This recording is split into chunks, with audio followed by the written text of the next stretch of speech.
Movie Heaven, Movie Hell with me, Simon Aitken, and I'm Keith Eyles, and we're both independent filmmakers who enjoy discussing movies and associated media.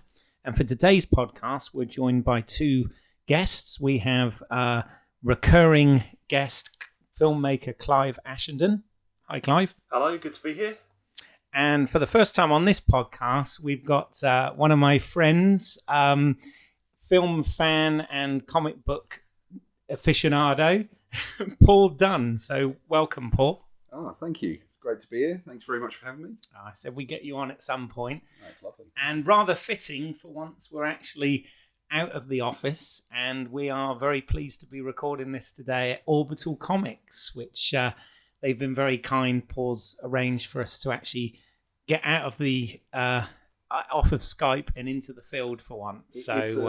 It's more intimate this way. Keith, do you mean Eisner Award-winning Orbital Comics? Yes, indeed. I'm blushing with excitement right now. All this promotion, thank you. No, it's great to have you guys, and you don't get together that often, right? I mean, not for podcasting. You're not often doing the pod together, right? No, occasionally we've got out of the office and done it, but normally it's over the Skype, the interweb, like. I can honestly say, Orbital is very happy to help facilitate you guys being around the same table recording. There you go. We're pleased with that. No, thank you. Thanks for coming in. There you go. Well, it's customary when we have a new guest is we usually ask, could you just, for the benefit of our listeners, just tell us a little bit about yourself, what you do, and what you're into? So, much like yourselves, I love movies.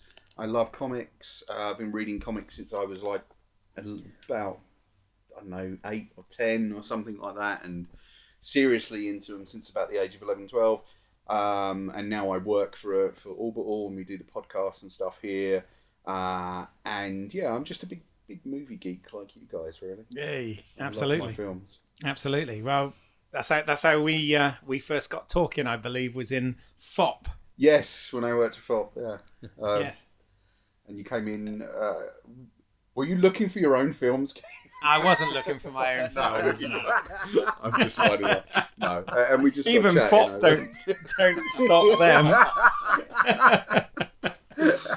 Tell me about it. No, how long have we known each other now? About probably 5 years, 6 years. No, probably longer? more than that. Yeah, probably about 10 years. But scary, isn't it? Flies by. It does fly by. And on the subject of time flying by, we've put together this kind of fairly last minute podcast because in the past week, sadly, we have lost two of our, from different spectrums of the literacy field. We lost the great Stan the Man Lee. And in the same week, we also lost the novelist and screenwriter William Goldman. So we thought it's only fitting to do an episode. We talk a lot about movies and media that relate to these characters. So we thought we'd put together a podcast and have a little discussion here. Can I ask, have you ever done one on writers before? We've done quite a few of your pods. We've done one on script writing where we had a script writer in by the name of Ben Woodywus, who we talked about the mechanics of script writing. I wasn't actually on that one, so I enjoyed listening to that one as a fan. But, Great. But I mean, quite often we do tend to talk about not just the filmmakers and the films, but we talk about the source material. I mean, quite often the reason I say movies and associated media is quite often we talk about, books, comics, radio dramas, theatre, video games, all those sort of other tangents that come off with this. But and then every once in a while we have these tribute episodes, and I think this is the thing, I guess, with being Gen Xers like we all are, is a lot of our childhood heroes are now getting to that age where sadly we're starting to lose them, and I was completely shocked to hear about Goldman, especially coming so soon after Stanley died. I was just really just genuinely shocks. I don't know which one I'm more. Not that you should be more upset about one or the other, really, but I don't know which one I'm more upset about. It's two big figures in the sort of entertainment industry who've loomed large, certainly in my own personal history. So yeah, well, it's I mean, bizarre to see them. well, that's a really good starting off point, actually, because the way, if there is any structure to our conversations, as we were joking about earlier, I mean, the way myself and Simon, when we have guests on, we usually sort of structure it is we make the podcast very much about our personal experiences and what inspired us and things of that nature.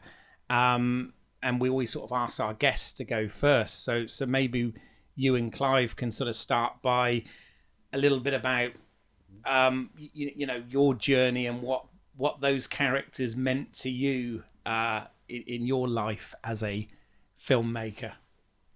Clive, I'll start with you then. Okay.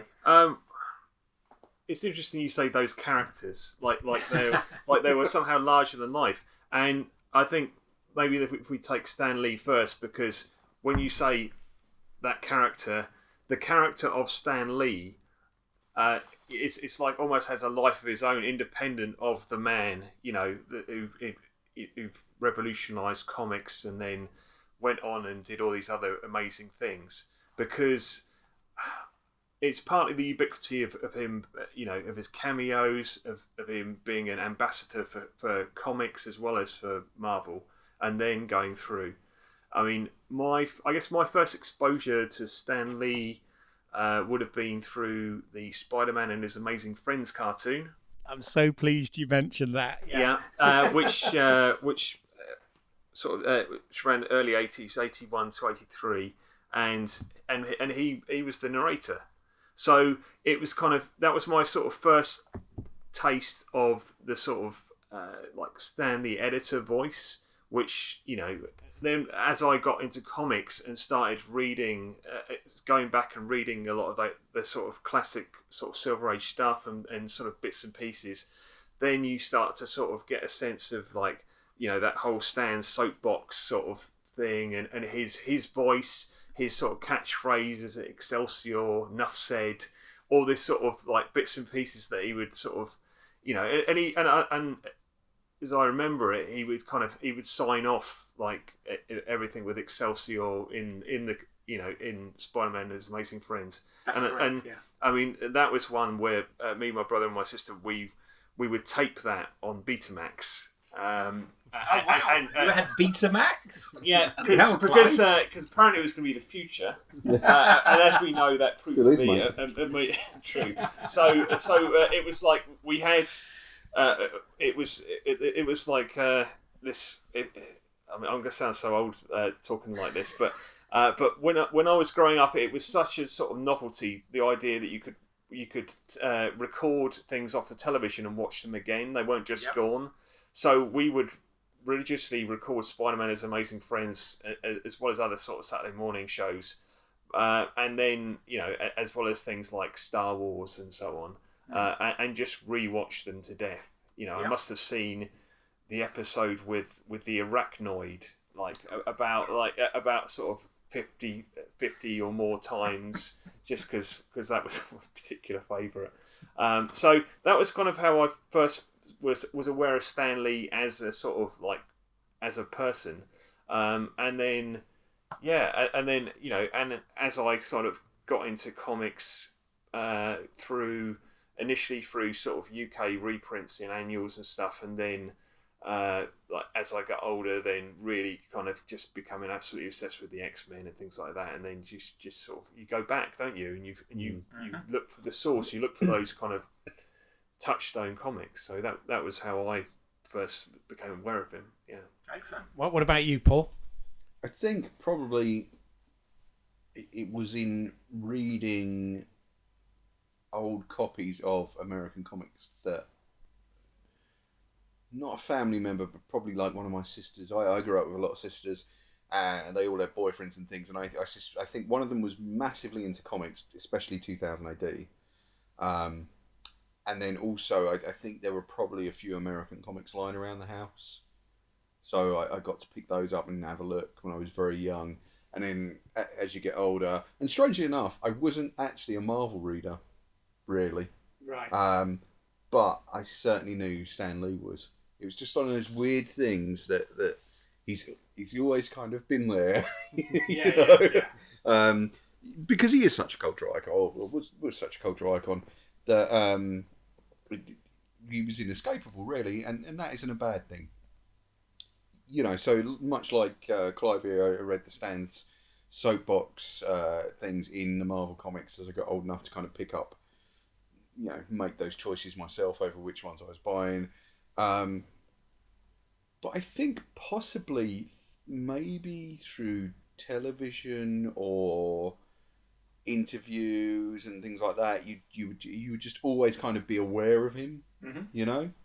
And certainly he had such a distinctive voice that you would always kind of hear in your head, and you could always tell, when Stan was back, because he had that very distinctive kind of interesting, different kind of New York accent, and then I think later on I started to read more Spidey, and of course that was Stan's big creation, or big co-creation I should say, and certainly you got a distinctive sort of Stan Lee voice coming through there, and probably through the Amazing Spider-Man and the Amazing Super Friends as well, because that was a kind of constant in my life. That was always on Saturday mornings and things, as I recall. I have to be. I'm probably possibly the oldest person here.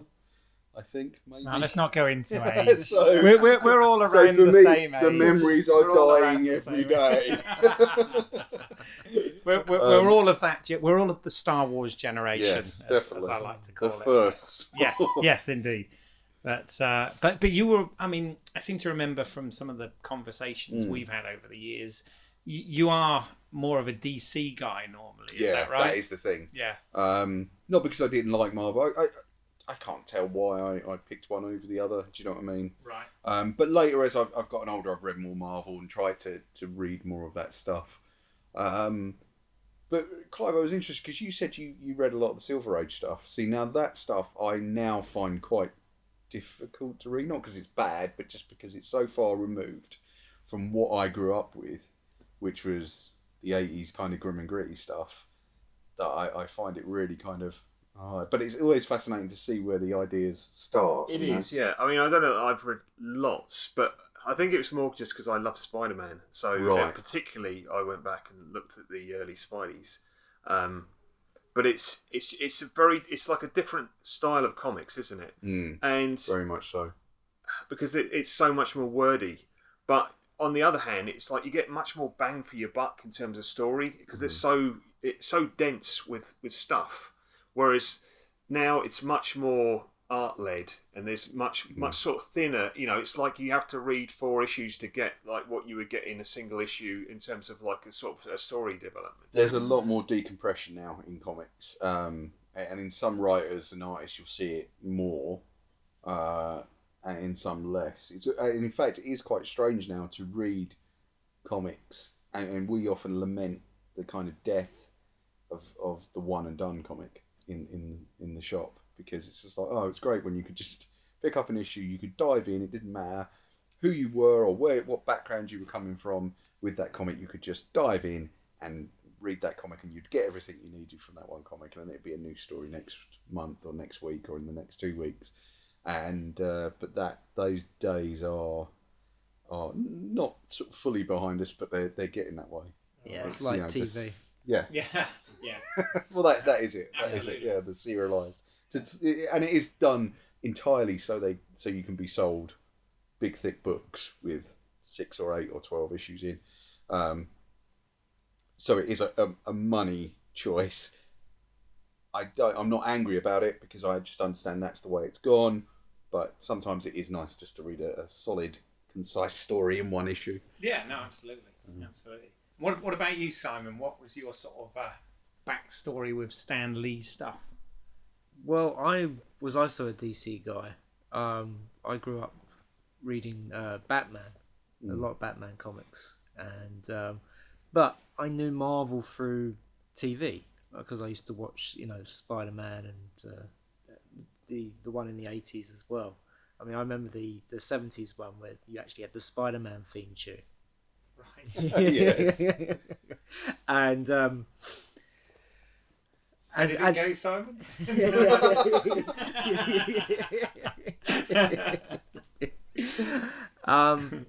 And of course, I also grew up watching The Incredible Hulk on TV, so I knew Marvel, and Captain America. I remember seeing the film in the early 90s, that really awful one.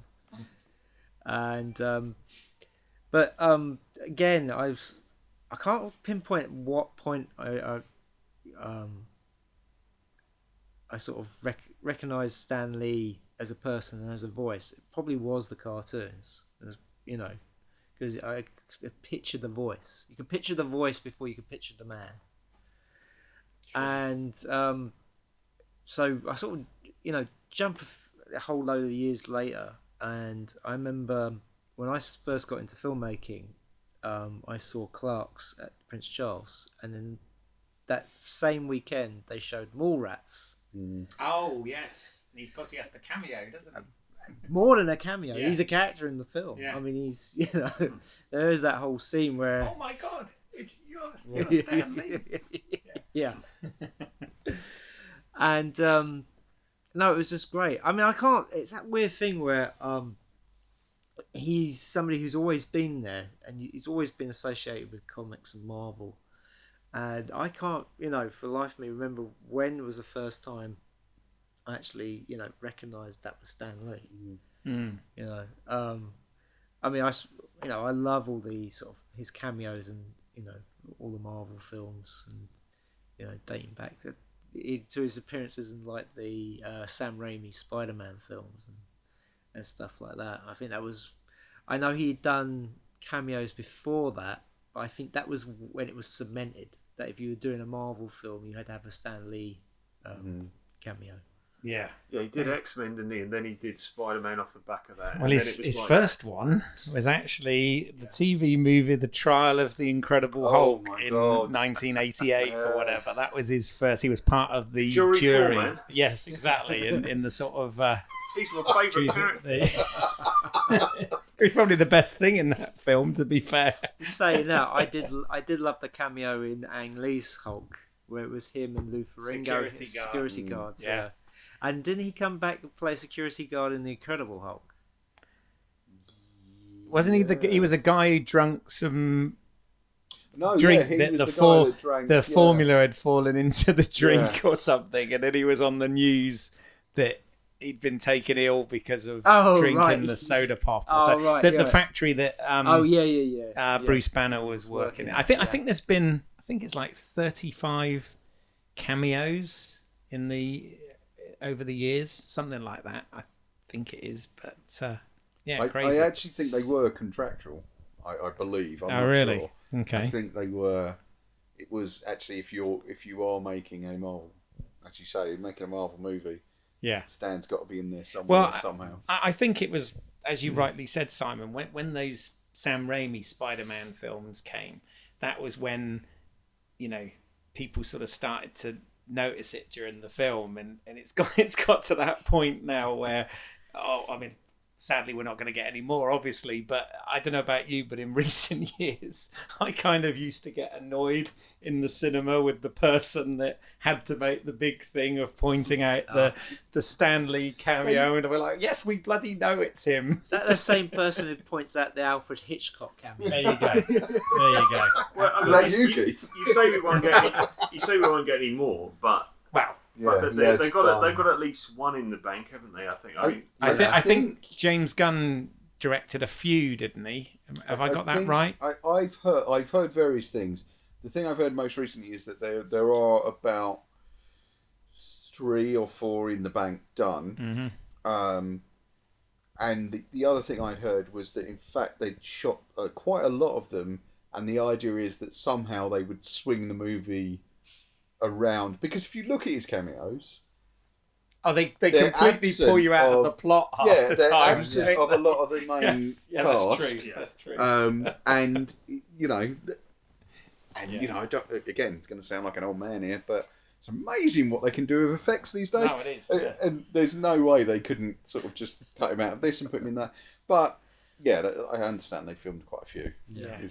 As Clive said, they've It's done. funny you were saying that, because I went back and watched The Crow recently, and you can clearly see where they digitally put the face over the body double for Brandon. The Brandon Lee stuff. Yeah. The Blu-ray, it shows that It's up a very lot more. unforgiving, isn't it? Yeah, at the cinema, I remember I couldn't spot it.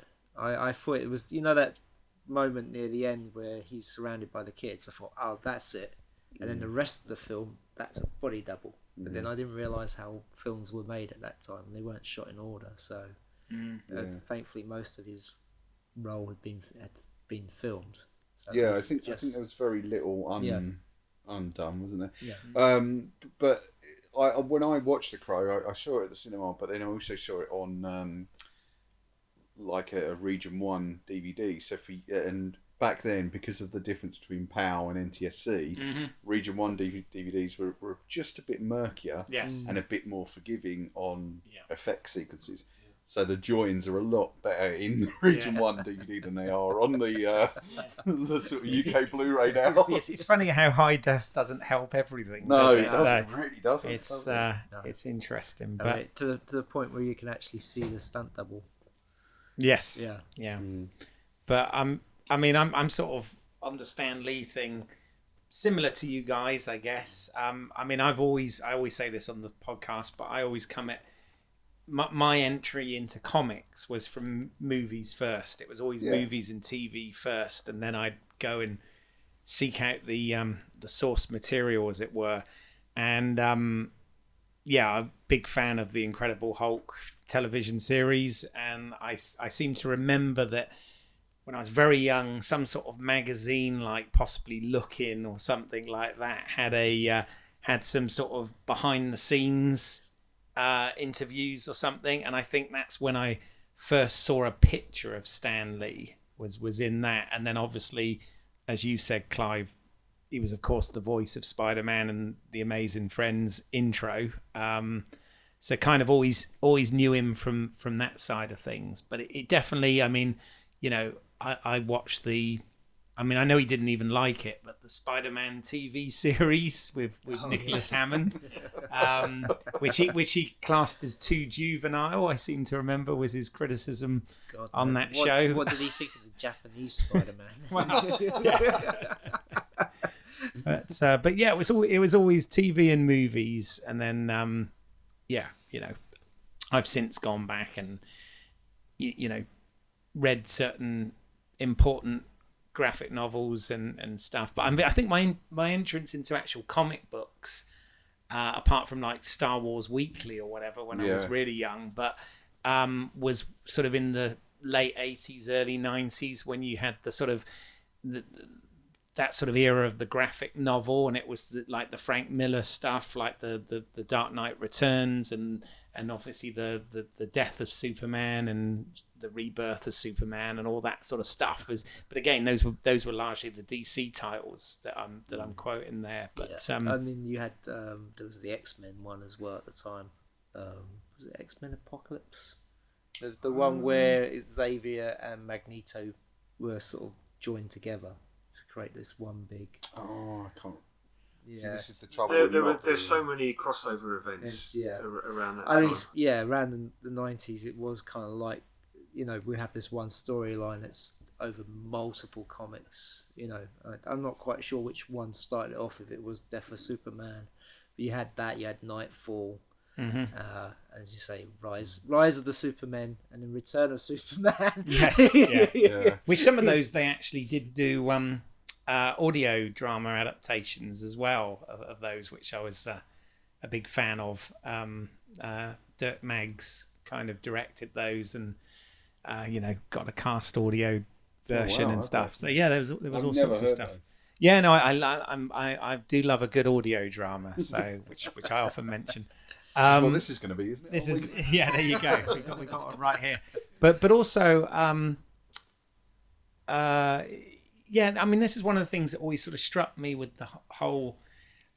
This whole sort of Marvel DC thing, I never really ever was either of those camps particularly, because the way I looked at it, both of them had really great characters and really shit characters. Both sides, and also they had a lot that they used to borrow from one another as well. So there was a lot of sort of analogues between some of their characters, and I never did know which came first. I mean, of course, technically, the DC stuff goes back to the 1930s, 1940s, whereas the main bulk, especially where Stan Lee was involved, of the creations of the Marvel stuff, was more in the 60s. Was it early 60s and stuff? Yeah, it's sort of late 50s, early 60s, and the bulk of it. So when you're looking at things like the X-Men and Fantastic Four were around, I'm probably incorrect, Clive, perhaps you can give us a correct date, but around 62, 63,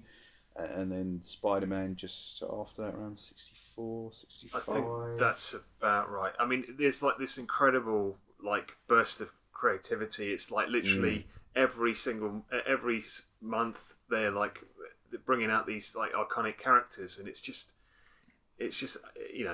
obviously he co-created them with so many of them with Jack Kirby and Steve Ditko, but it's just just listing them off, like the Fantastic Four, Hulk, Thor, Iron Man, the X-Men, Daredevil, Doctor Strange, Spider-Man, and that's not even counting like things where he's like gone back and he's taken like Golden Age characters like Captain America and Submariner, and sort of brought them into like the sort of modern times. I mean, and it's just that I think even if you are like a hardcore DC person and not really into the Marvel stuff, you've got to be grateful to Stan Lee for basically making DC better, because he changed comics. I mean, correct me if I'm wrong, Paul, but what didn't DC get into a whole thing where they were just essentially reprinting comics for a bit? Well, yeah, I mean that in fact is how DC got started, and how Superman certainly got started. There's a lot of criminality at the birth of DC Comics. The reason why they were reprinting comics was during Prohibition, they were smuggling booze in paper shipments, and the organisation, let's call it that was bringing that stuff in, saw an opportunity to make even more money out of the paper, which was essentially just going to get thrown away.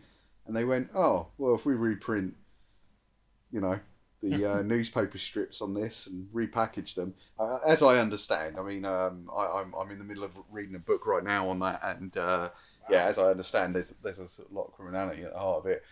But yeah, DC did start with reprints. There were original characters, like Batman came after and was a character designed for that sort of American comic format at the time. But the early Supermans are reprints, resized, recut newspaper strips, and in fact, I've got a feeling that Siegel and Schuster actually cut them themselves to fit the shape of American comics. So they recut the newspaper strips they'd done.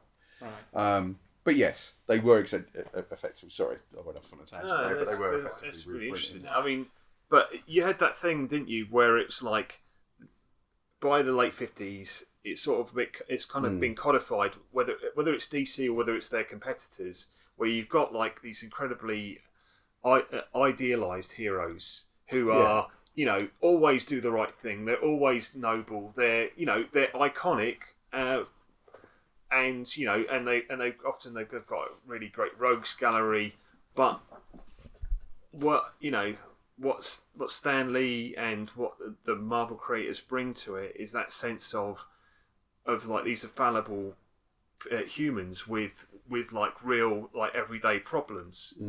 So you bring that to it, and then you get that sense of, whereas the DC characters, although they could come together, whether it's in like Justice Society or Justice League, that's like, it wasn't like they were all living in the same place. Where they kind of had their own city, didn't they? Whether it's Gotham, Metropolis, or whatever. but with Marvel, because so much of it was just in New York City. It became that whole thing of, it's almost like he invents the cinematic universe. He invents the idea of this sort of like, even if you could be reading, let's say, a Daredevil comic, and then like Spidey will just turn up for like a panel there, and it's like this sense of like, they could almost like just sort of just be very close to each other, and there's a sense of like there's always another story going on that you can just like, and obviously a lot of it's like kind of like cross-promotional, very clever like salesmanship of kind of like C-ish at 336 for news of this exciting adventures, and of course you're like, oh wow, what's going on there, but it just sort of made the world feel bigger, and of course now we have that in the world of cinema, which people are like, oh, that's never going to happen. The idea that you bring all these heroes together and have all these separate films is just hubris. The idea that you can just plan this far ahead, and Well, that's so true. Actually, comics, when you think about it, they have been responsible for so many things that in movies and in sort of general pop culture are accepted nowadays. Like, I mean, every studio now wants a cinematic universe, don't they? Every franchise trying to have a cinematic universe. In my opinion. Also, the whole notion of reboots, which obviously in the last 20 years has happened loads in movies, but that was a sort of phrase that was used a lot in the comic books back in the day, wasn't it? And reimagining and rebooting and all of that stuff. It's quite, I think it's quite interesting, like you said, the impact he's had. And I love it when we talk about his creative period being sort of during the 60s, because we're all saying about how old we feel. But when I hear anything of the 60s, which was before my time, I suddenly don't feel as old anymore, which I like. Look, I mean, the thing with the guys in the 60s was, and I remember having this conversation with a buddy of mine, me and another friend who were kind of big into comics, were kind of trying to explain to him what reading that stuff was like, and we were saying to him, look, these guys would not have got work anywhere else. The ideas they were coming out with were bizarre. They were so strange, so unusual, and the interpretations that the artists were doing of those ideas were so strange and so unusual and so bizarre. They would not have got work in any conventional medium. I think it would have only just been comics. Even sci-fi novels, I think they would have been laughed out the door. And when you look at characters like the X-Men, like if you take Professor X, for example, okay, so, and sorry for using terms that might be considered, but he was a cripple, he was bald, he had the power of mind control, effectively. That's a villain right there. But the idea that Stan and Jack are coming up with was, well, what if he's the hero? What if he's the leader of the team? Because in any other book, in any other medium, that's a villain. Guy in a wheelchair, bald, rolling around, controlling people's minds. That's sort of Dr. Mabuse territory, He's the bad villain guy. Yeah. Now it's the Bond villain. You jump forward 20 years from that, and he's Blofeld, but he's not. He's the hero, or he's at very least he's the leader of the team. Those concepts were pretty far-reaching. Frank Miller said it himself about Daredevil. Like in any other medium, he'd be the villain. He's blind, he's full of anger. That's the villain right there. But he's not. He's the hero. And I think that was their thing. And also, the one thing that you kind of really, I think, have to credit Stanley for is the hero next door, as Clive was talking about. They were all in New York. Mm-hmm. They could have been right next door to you, and you wouldn't know it. You wouldn't know the guy next door was a mutant. You wouldn't know the guy next door actually put on a Spider-Man costume and went out and beat up bad guys, and you just wouldn't know. And I think that was the key strength. And today you see that coming forward, not just in the overreaching kind of Marvel universe, but in the fact there's something going on in superheroes which has been happening for decades now, which I call like the domestication of superheroes. So for me, the most prevalent element of that is they don't call each other Iron Man or Cap or Black Widow.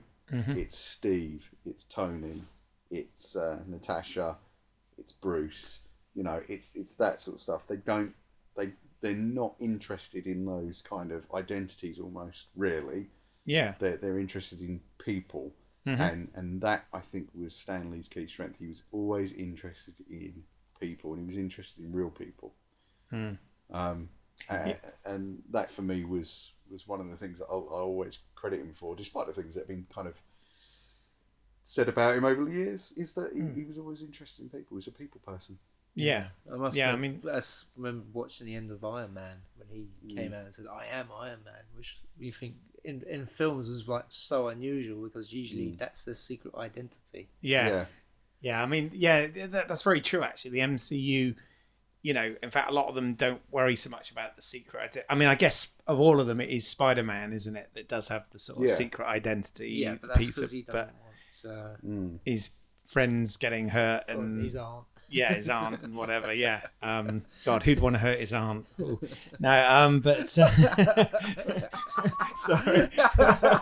Which one? The Marissa Tomei. Come on. But in fact, both Martha Kent and oh my God, and Aunt May are like, what podcast have I entered into? I'm just kidding. But that was the other sort of main difference, if you like, between the sort of DC and Marvel, which is interesting, is with the DC, they're always in their sort of fictional cities. So, you know, Metropolis, Gotham City, Star City, whatever, you know, whereas, as you said, it was nice that most of the heroes are in sort of different areas of, well, largely New York, isn't it? But different suburbs and whatever of New York. So interesting enough, DC did start out being set in recognisable cities, but they evolved into things like Gotham. I think Gotham first appears in Batman #1, right? But not Detective Comics. Like then it was New York originally, and they kind of evolved into that. So it might have been interesting to see what Marvel would have done with that, given that same sort of evolutionary period of, we'll change it to this. I don't know what the thinking was with that decision. It doesn't bother me. I love. In fact, I think one of the strengths of Batman is Gotham. Mm-hmm. Like the well, it's a character. The world that you can build there and things. Yeah, that you can have. You can have it be any different style. I mean, think of the Tim Burton Gotham. In both films, they're very different. And then, of course, the Christopher Nolan Batmans, where it was a bit more urban and less sort of fantastical. Yeah. Yeah, no, definitely. I mean, it's and again, I suppose the other, there are lots of similarities, but the other difference, I suppose, as you touched on, Clive, was the fact that, like, Superman's an alien, Batman's a billionaire, Wonder Woman's a Amazonian warrior, all this sort of thing, whereas Spider-Man's a broke teenager. Exactly. Peter Parker is just a normal teenager that happens to get bitten by this radioactive spider. But to be fair, you do still have Iron Man, who's a billionaire. Oh, that's true. And you do still have Thor, who's a god.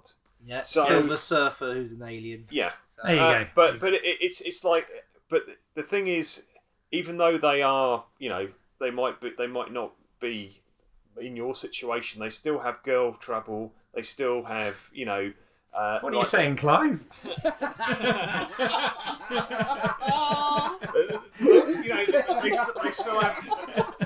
They still have problems like with their secret identities, kind of day job, and trying to fit that in, and how they're balancing their sort of work life. Yes. I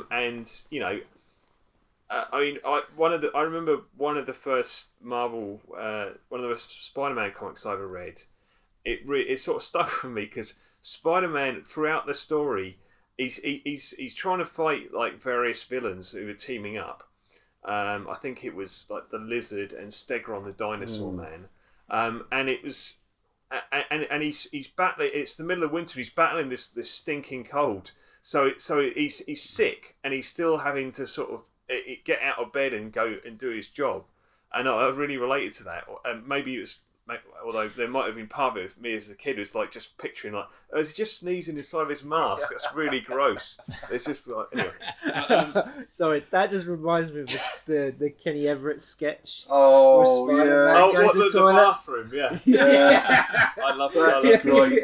No zipper on that. Yeah. On that costume. Go to YouTube and search that out. Kenny Everett Spider-Man sketch. Yeah. Well, funny enough, on a slightly different level, one of my favourite, I think it was an issue of Spider-Man, and it's quite an early one, is one where, well, not early one, it's from the 80s, early in my comic book reading, is one where his costume is damaged so badly he has to hide out with the Fantastic Four for a little while, and they give him one of their jumpsuits. Oh, right.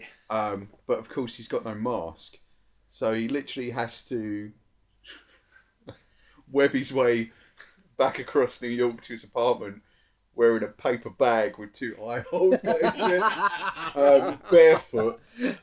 And I think Ben Grimm or Johnny Storm have sellotape to kick me sign to his back. Yeah, that's not like them at all. And it's one of the best like moments in comics you'll ever read. I wish I could still remember what comic that is. I'm sure someone listening to this will know, but yeah, I'm really hoping to get that again, because that was one of my favourite ever moments in comics and one of my earliest memories of comics, in fact. Wow. That's it. I'd say one of my earliest memories, I seem to remember, and I was given a choice at the time. My mum would only buy me one or the other.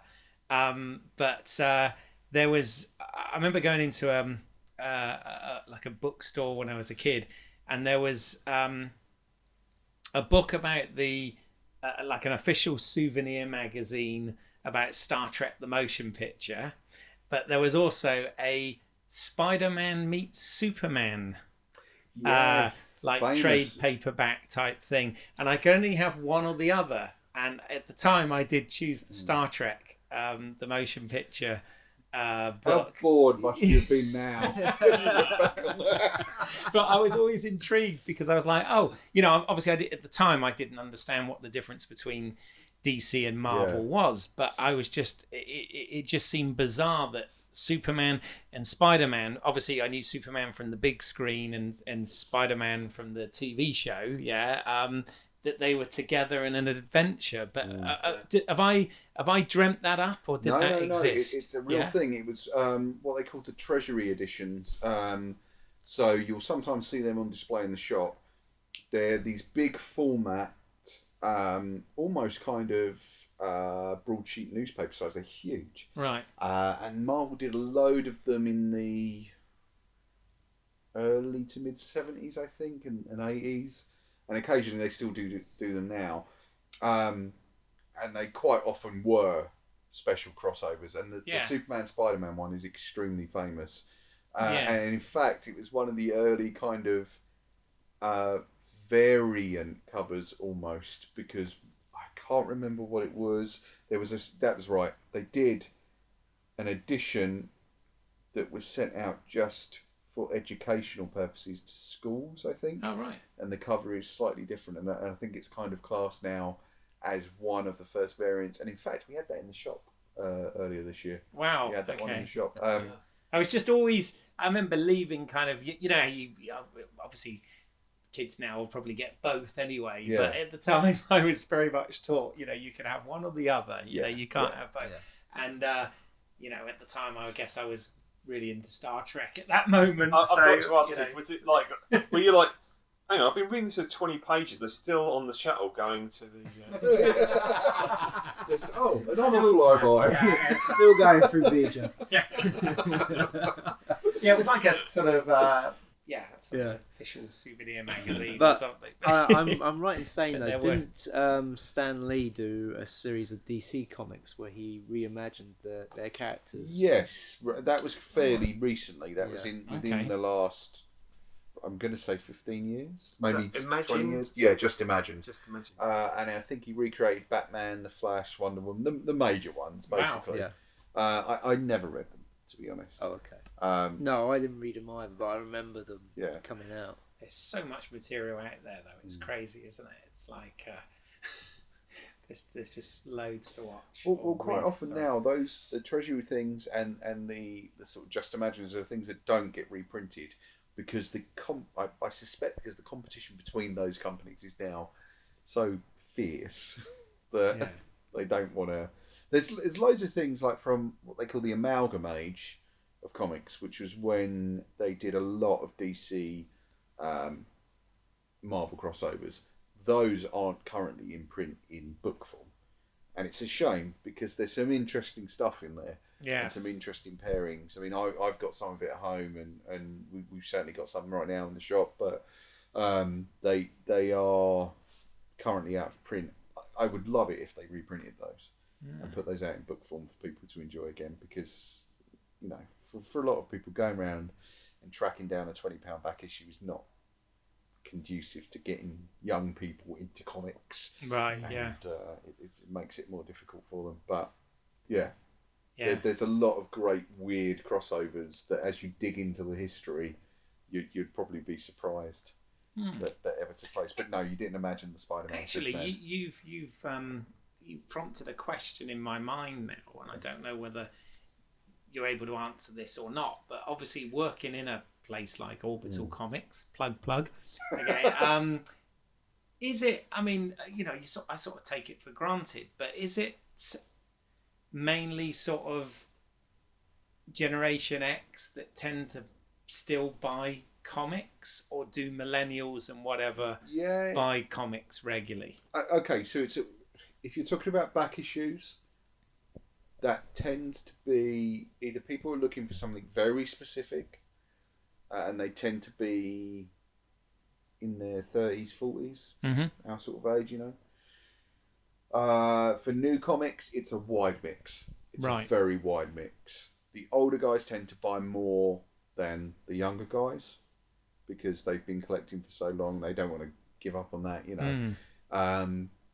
But it's a very wide mix now. It used to be that you couldn't get women, and especially young women, to buy comics, and kids, weirdly enough. Kids would not buy comics because it was all, guys who were kids in the 70s, 80s, like us. And they'd grown up and carried on with that habit, but you couldn't get new kids. Now, there are literally comics for everybody. Right.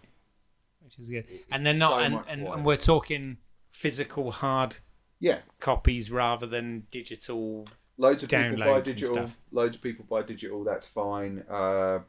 Sometimes that's the only way you can get certain things. And I suspect that the releasing certain collections digital only is a testing ground for. Oh well, we'll get some of these printed up and then we'll put it out as a book. But it is such a wide range now, and people are still buying physical comics. Thank God, because it means I've still got a job. But people are still buying physicals. Right. Yeah. Interesting. Okay. And also one other little thing I wanted to touch on with the sort of Stanley side of things was this sort of slightly controversial, but about the fact that until the last sort of 15, 20 years or whatever, he was sort of credited as the creator of a lot of these characters and stories.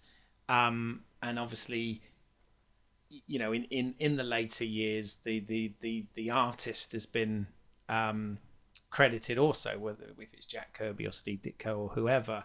But it was only in recent years that Bill Finger has been credited along with Bob Kane as creating Batman. So is that more of a sort of, rather than somebody sort of egotistically just trying to take credit, is it more of that's how the industry was, that they used to credit the writer, over and above the artist, even though obviously, as we both know, it takes both to sort of bring the character to life on the page? I don't know. What are your thoughts on that?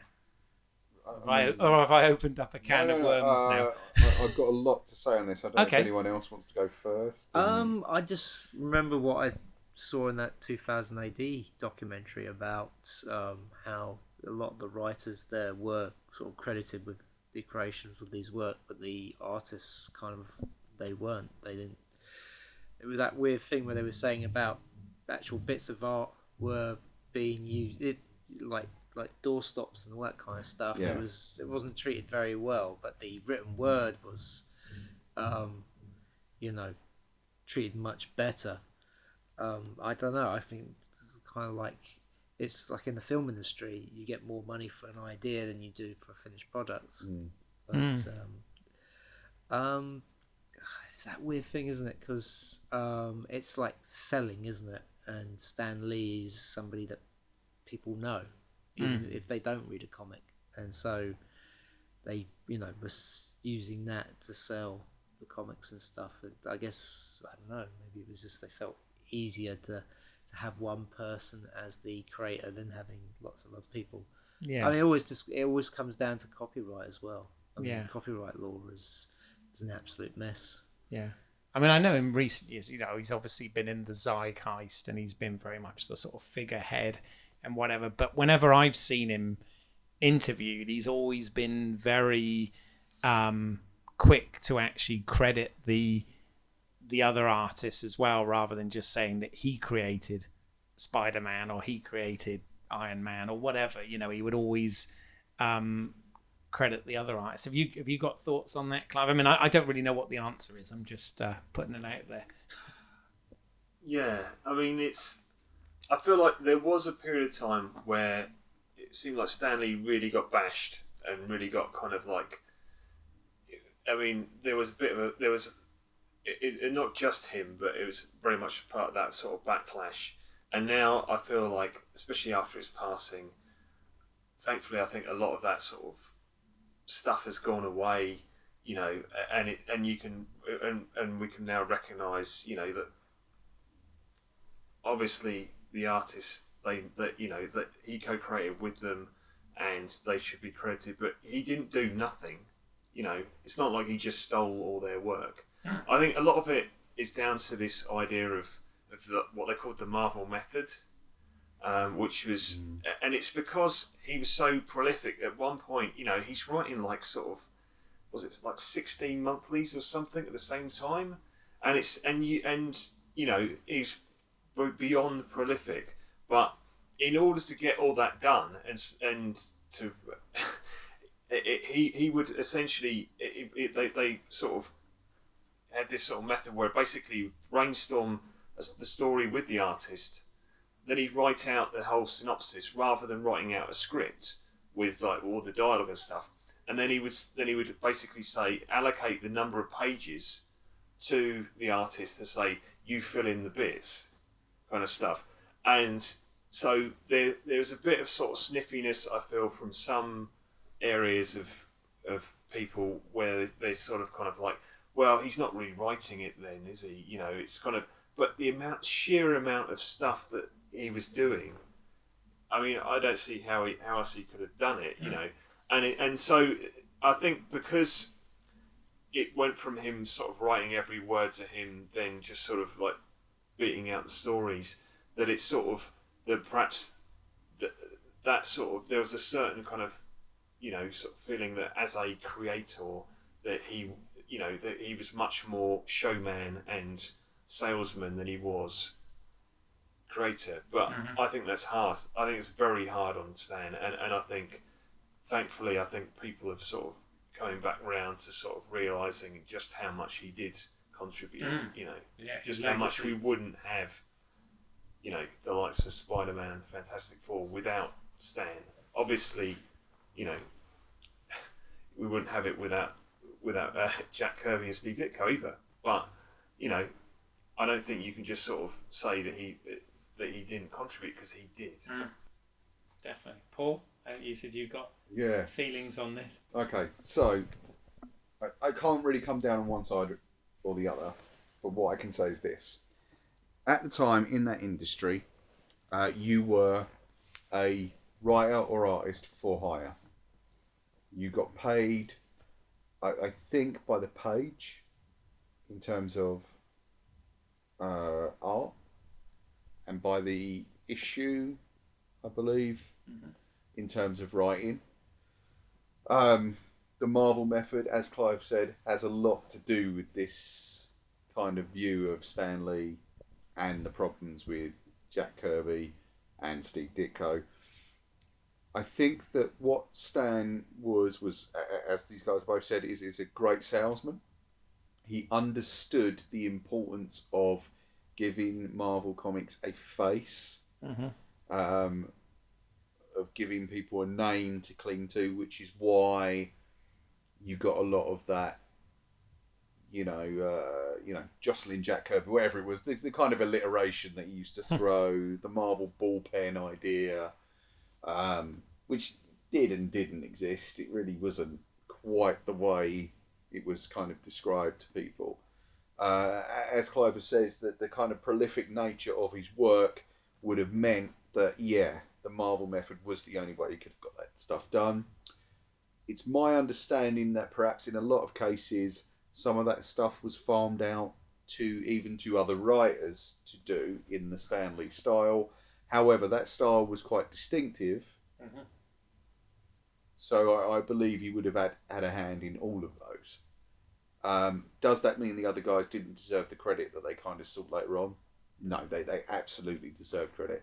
And had the industry, and I am talking about the entire industry, been different at the time, they should have got that. But the industry wasn't different. I think Stanley always knew where the paycheck was coming from. And that was from, the head honchos at Marvel. He always knew where the paycheck was coming from. He was a salesman first, and that's what he did. Giving these other guys credit doesn't mean you strip credit from Stanley. It means that perhaps there's a redressing of the balance, and you kind of go, well, actually, the way the Fantastic Four look and the way Spider-Man looks and moves is as much a distinction as the way they speak and sound and the adventures they get into. And I would agree with that. I don't know what the analogy is for filmmaking. The auteur theory, I think, is probably the closest one, which we all know is kind of true, but also kind of nonsense. It's kind of, 6 of one, half a dozen the other. It's collaborative. Yes. In an ideal world, everyone that works on a film would probably get paid a decent similar wage. I mean, I don't know. You guys are filmmakers. How do you feel about that?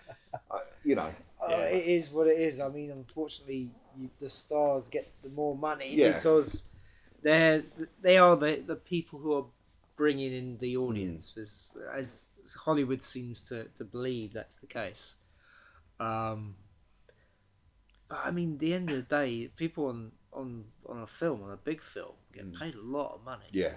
I mean, it's ridiculous amounts of money. I mean, a star, lead star, 10 million, 20 million, 30 million. That's ridiculous. 50 million if you're Robert Downey Jr. apparently. Yeah, that's ridiculous amounts of money. Well, there you go. I mean, we always like to talk about Spielberg on this, and one of the quotes that he made to Stanley was, you and your team do the same job as me and mine. The only difference is I do them at 24 frames a second. That was well, and also the amount of money in film is a lot richer than the amount of money going into comics. Exactly, I can guarantee you that.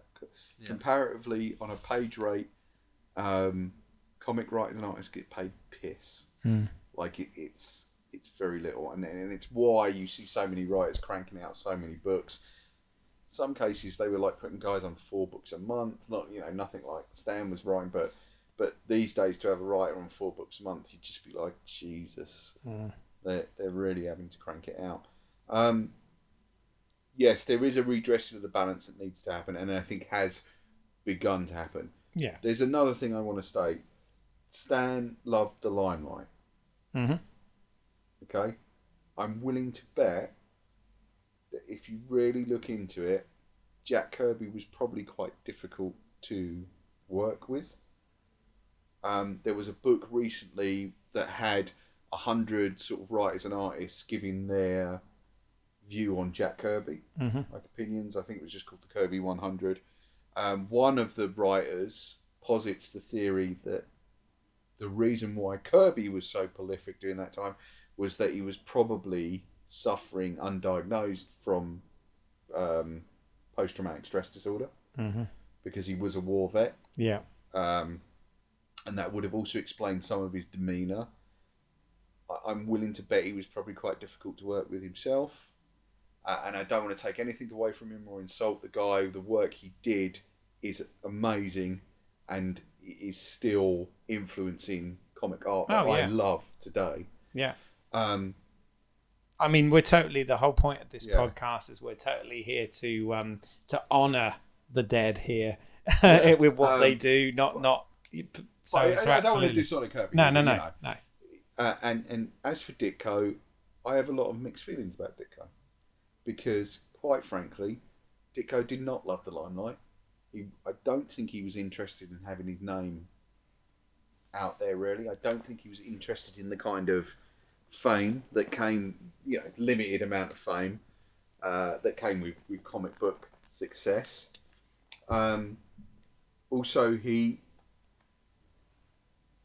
I believe he subscribed to certain theories like moral objectivism, which is sometimes called, Ayn Randism. Sorry, I have trouble pronouncing certain things. Which you'll see people like Zack Snyder often associated with, right, nowadays, and everyone has an issue with that. Look at Zack Snyder, because it's classed basically as almost a kind of fascism in a way. But I don't get why it's not okay for Zack Snyder to subscribe to those theories and feelings, but it's perfectly okay for Steve Ditko to do it.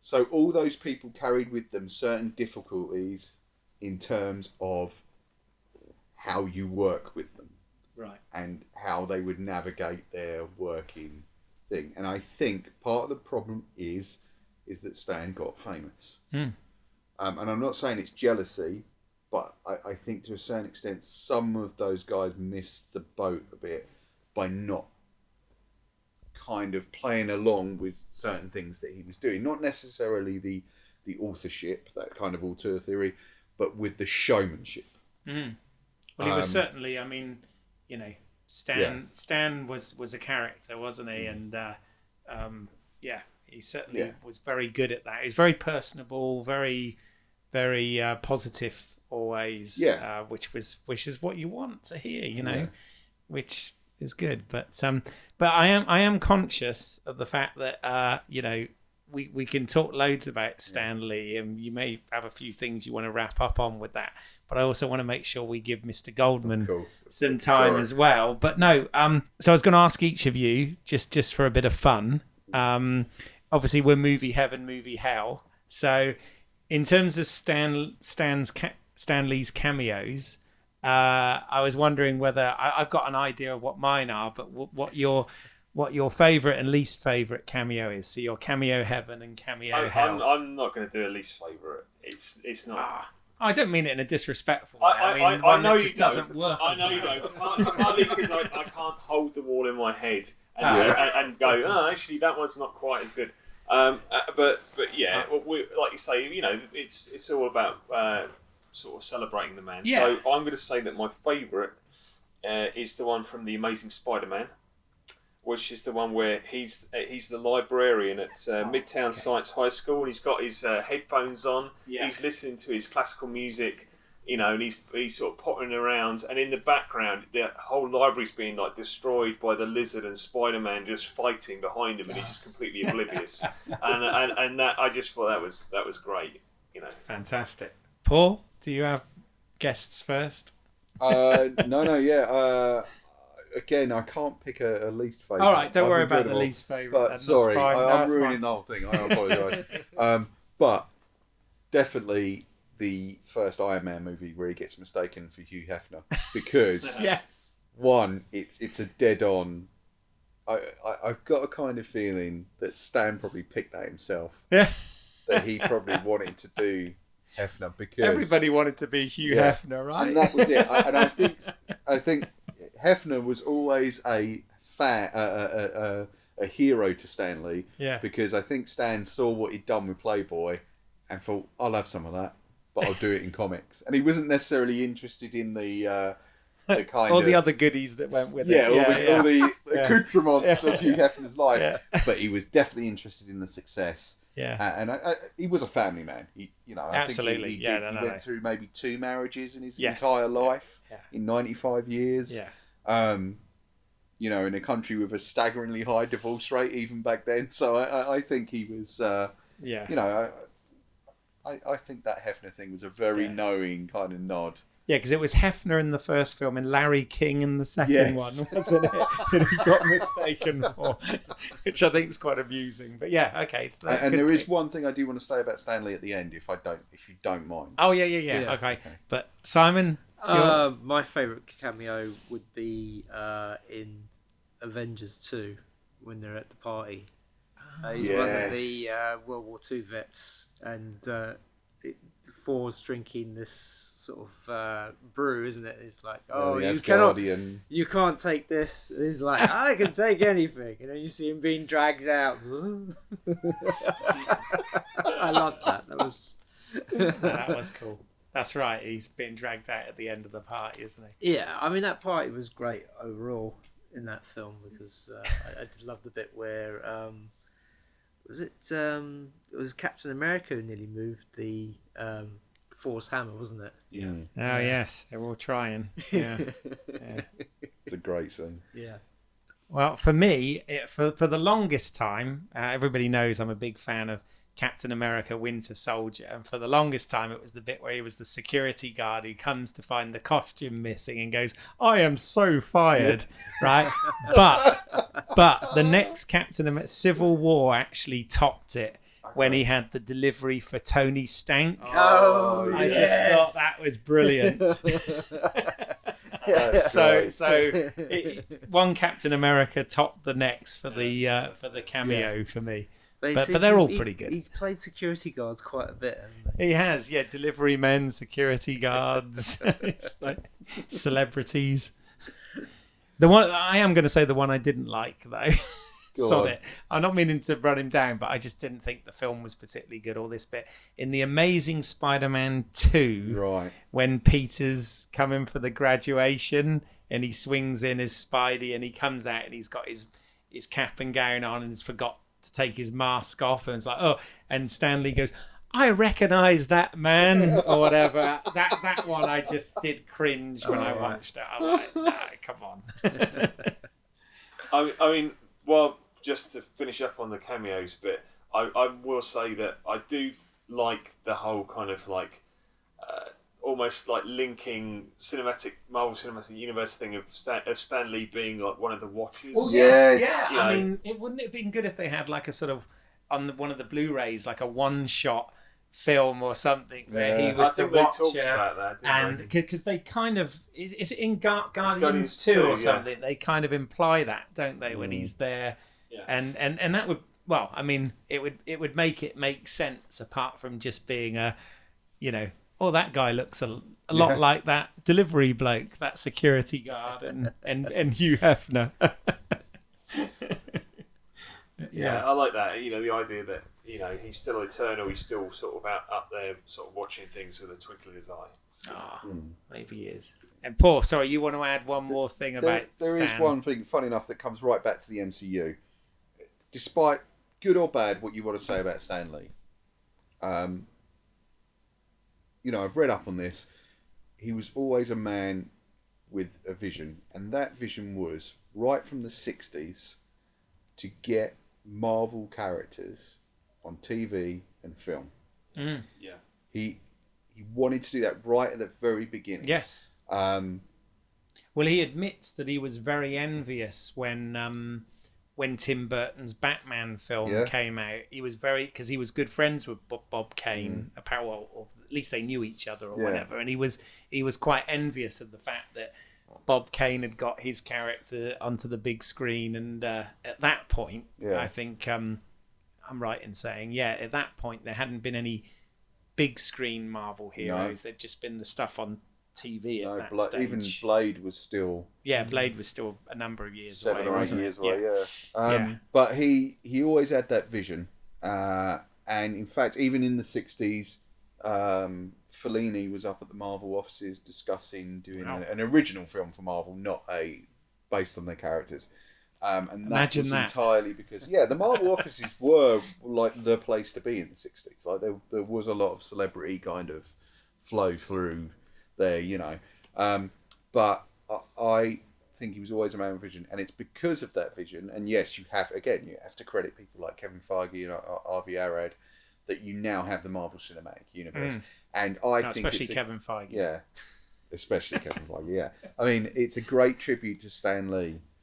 That his greatest achievement, he got exactly what he wanted, which was those characters on the big screen, featuring him, credited as a producer for every single one of those. Every single TV show he's credited as a executive producer for like the last 20 years, essentially, isn't it? And I my hat's off to the man for pushing that forward, because I think if he hadn't have been, and I know he got that sort of chairman emeritus position in the 90s that kind of meant that he didn't really have any influence over Marvel's day-to-day run-ins, and that's fine. But I suspect without that constant vision, hammering away all those years, you wouldn't have the MCU now. And that has been very important to a lot of people. I wouldn't be doing film and TV podcasts because I'd have nothing to review.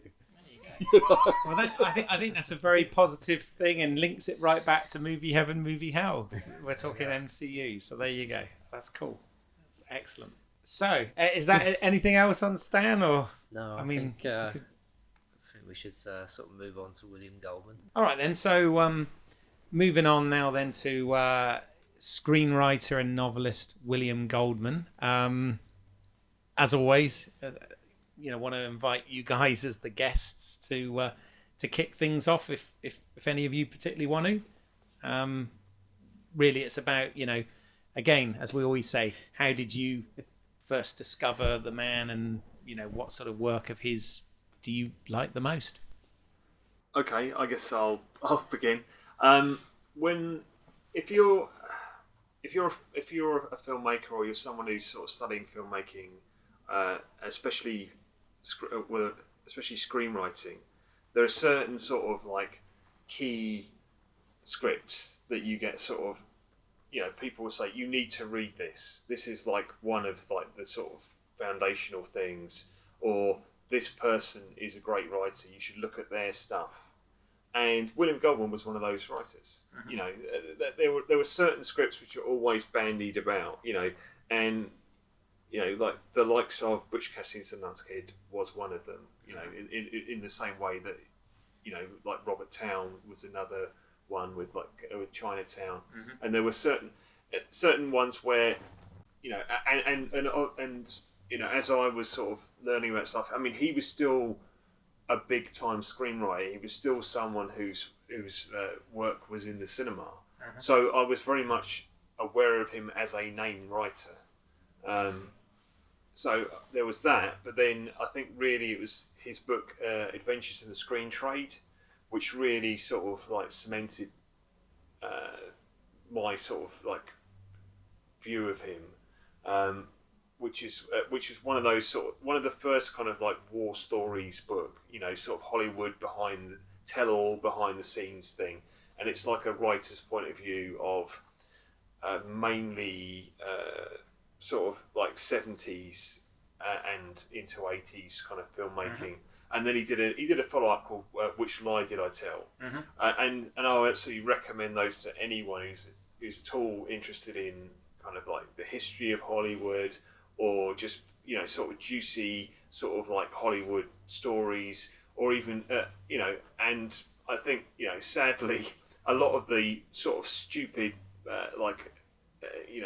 hubris and craziness of like what goes on in the making of studio pictures, I don't think that's changed a lot. That's I think there are still sort of good lessons that can be learned there. And then he was a mark of quality, and there are a number of his movies which I know we're going to get around to talking about, which I love. unreservedly, and even some of his sort of lesser works, quote unquote, because I mean that's the difficulty is whenever you talk about a screenwriter, is they're so reliant on people translating their scripts well, and that didn't always happen. It doesn't always happen with writers. You have to be lucky, and he did well with a lot of his kind of like sort of the people he collaborated with in terms of directors. Had the sort of long, like whether it's George Roy Hill or the likes of Richard Attenborough, where he sort of worked with them time and time again, and I think that you can see that. But I feel like I'm just rattling on about how much I loved him, and he meant a lot to me. So I'm going to sort of hand it over now. No, but you're absolutely right. I mean, just as a side to what you were saying as well, because very similar when I was at film school studying those sort of things. But there is another book that he did, which weren't about his scripts, called 4 Screenplays. And basically it looked at, he broke down why these films and why these screenplays worked. And it was like a Bible for me, that book. And the 4 screenplays were Silence of the Lambs, Terminator 2 Judgment Day, Dances with Wolves, and Thelma and Louise. And he goes through why those 4 films work, and the reason they work is because of the script structure. And he said they're all very different, but they all work on different, and he takes you through the whole step. So that's another book that he wrote, I guess towards the late 90s, early 2000s.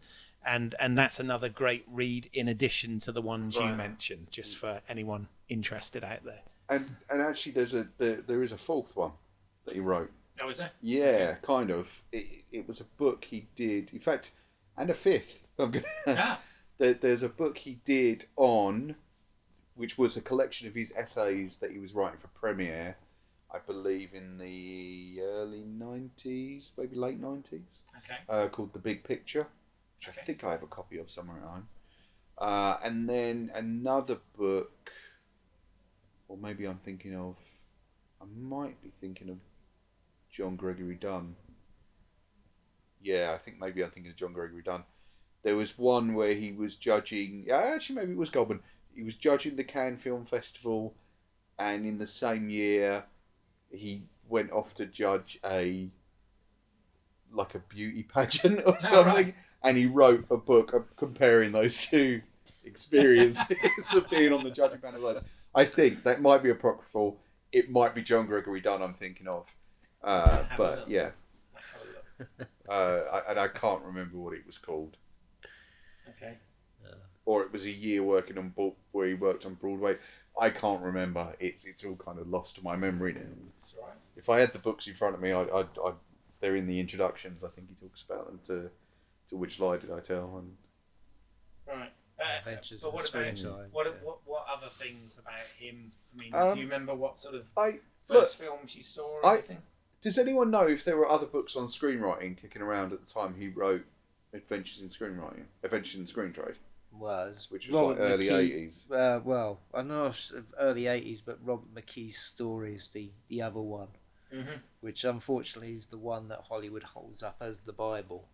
That came much later, I think, didn't it? Yeah. But I mean, it also takes the mickey out of as well. Yeah. But I believe because Which Lie Did I Tell, he talks about Robert McKee's story and saying how bad it is.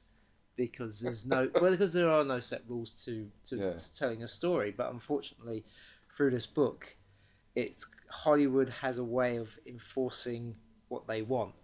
So it's kind of like back in the 70s when you have these maverick filmmakers come along because Hollywood was, they were running out of ideas. Musicals were not bringing in the numbers that they used to, and so they opened the doors to young independent filmmakers, the film school generation.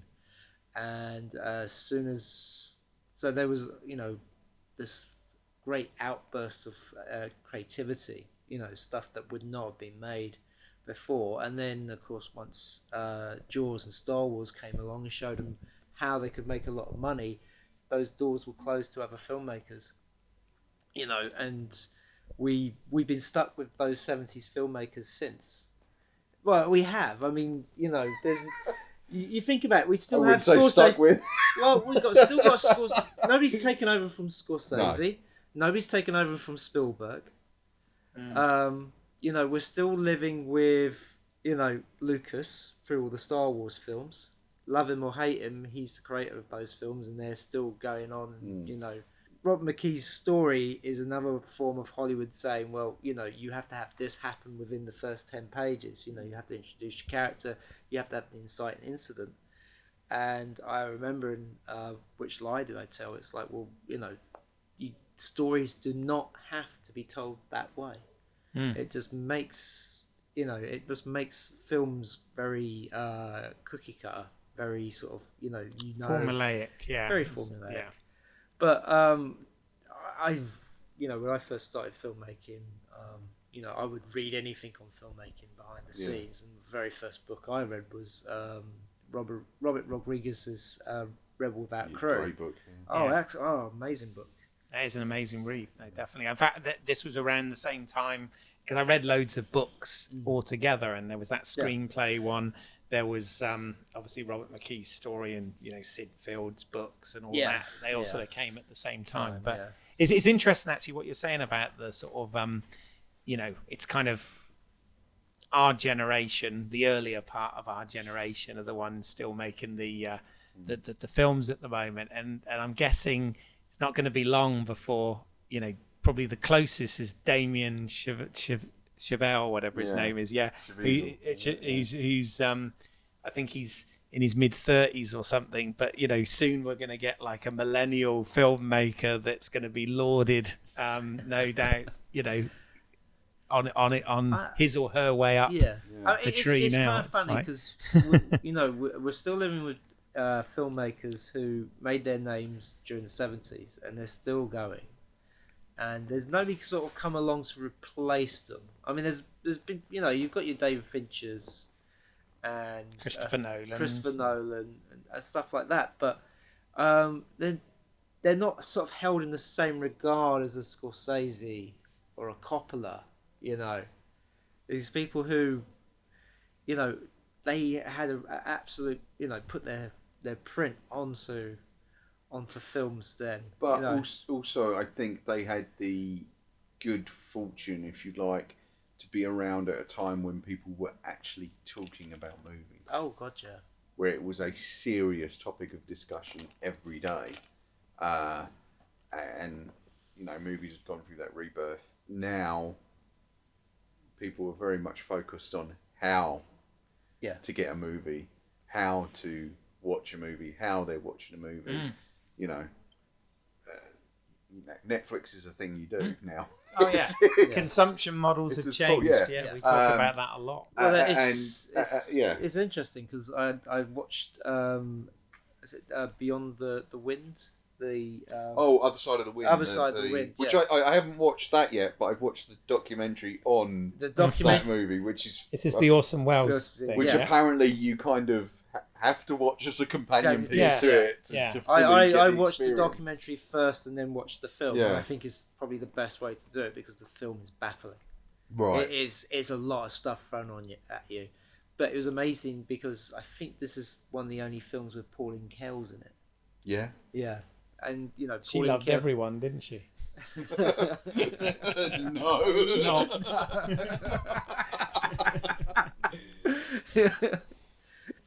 But I mean, going back to, you know, to William Goldman. I mean, I just his way of writing, just you know, the behind the scenes stories was just great. I mean, it had such a great humour to it, and you can see his sort of fingerprints all over Butch Cassidy and the Sundance Kid. I mean, it's, you know, it's very. I mean, I didn't watch. I mean, I'd seen that film as a kid, but I never sat down and watched it from beginning to end. I knew bits of it, you know, the famous bits. Yeah, yeah, and so you know, actually finally watching it, you forget how, you know, what a fun film it is for the most part, and how you feel at the end. You know, spoilers. Yeah. but they die. But I mean, but Well, they freeze frame. because it was that and All the President's Men were the two that he won the Academy Awards for, wasn't it? So Although I think he probably deserved one for Marathon Man. he deserved one for Yeah. a lot of them, Yeah. didn't he? But yeah. I mean, you know, there's the work there is. I mean, one of my favourites of his, which is obviously an adaptation of a Stephen King novel, is Misery. I've talked about Misery before on the podcast, and you know, I love that film. I think that's just of all the Stephen King adaptations, it's probably my I love his favourite. adaptation of his own work, The Princess Bride. Well, of course, Yeah. yes. And it's, you know, that he, because I read the book not so long ago, and there was a sample of a sequel where it was it Princess Buttercup, it was called, or something like that, and it was kind of dark, because in the sample he gives, he talks about Buttercup actually dying in childbirth. Oh, It's this a whole thing where she's been rescued by the giant and she's given child. I just remember it being it really was kind of a lot darker than what the actual, you know, like the Princess Bride book is, or the film as well, because that's, you know, this magical realism, you know, very much breaking the fourth wall and you know, just inconceivable. yes. Well, I mean, the thing what I was trying to get to, you're asking what screenwriting books were out there at the time when he wrote Avengers Screenplay, which I think was about 81 that it got released. 82, something like that, maybe 83 latest. I'm trying to remember the sort, because he goes year by year of who was the biggest movie star in over a certain period, doesn't he? And it's usually Burt Reynolds or Clint Eastwood. Reynolds, yeah. You know, we also lost recently. Yes, we did a did? tribute I'm episode on I Burt love as well. Burt Reynolds. But he made screenwriting accessible, I think, to a lot of people. Certainly, a lot of people of our generation. Yeah. Well, I know up to that point. By the way, it was 1983. I've looked it up because I just wanted to. But yes, Adventures in Screen Trade was 1983. Yeah. Because for a writer to learn how to do a screenplay, they would have to go and find other screenplays. Yeah. And I think at the time, up to that point, screenplays were not very available. I mean, I know there's like a whole lot of bootlegs and stuff like that. You could find them through trade shows and stuff. We probably went, sitting in this room, we probably went through the golden age of film book availability, which for me was sort of 1993 up, because you had the Guerrilla Filmmakers Guide coming out. Yeah. You had Faber were just releasing brilliant film book after brilliant film book all the time. You had the Centenary of Cinema coming out. I mean, they were giving away screenplays free with Total Film. Yes. And Neon and magazines like that. It was just pre-internet, wasn't it? Yeah. Before everything was available. Well, even that things like Drew's Scriptorama. How great is that site? But there weren't a lot of books on screenwriting at that time, as I recall. And in fact, I didn't hear about Goldman until I had one of the early issues of Empire, and in that magazine, this is how new, you know, some of this stuff was at the time. They were talking about this new screenwriting computer program you can get called Final Draft that would help you plot out the story. Yeah. And what an outrage it was that, and they quote Adventures in Screen Trade quite a lot in that, and that was the first time I'd ever heard it. Yeah. And then I started to hear more about it, and I started to hear about Goldman, and I kind of tracked down the book, and read it, and it's a fantastic book. But it's not an instructional guide on screenwriting at all. No, it's What about him? But I mean, I think it's scattered throughout. There are bits. It's funny. There's a book that you got me, Clive, which I'll be in my trailer. Yes. Oh wow, Yeah. what's this? That's John Badham, isn't it? That's John Badham, and it's yes. not only is it a lesson in how he directs actors, but it's also a lot of war stories coming from like Saturday Night Fever. And Yeah. actually, the title of the book comes from Saturday Night Fever because John Travolta was very upset the fact that they used a stunt double for him to go out onto the bridge when the girl's trying to jump, commit suicide, and he was like, I wouldn't walk like that or crawl like that. And they shot it in a way where he then did it, but it was different to what the other guy had done. So when you watch the film, it doesn't quite match up. But he talks about how to sort of work with actors. Right. And it's quite. I thought that was very instructional. But the stories themselves are instructional. Yes.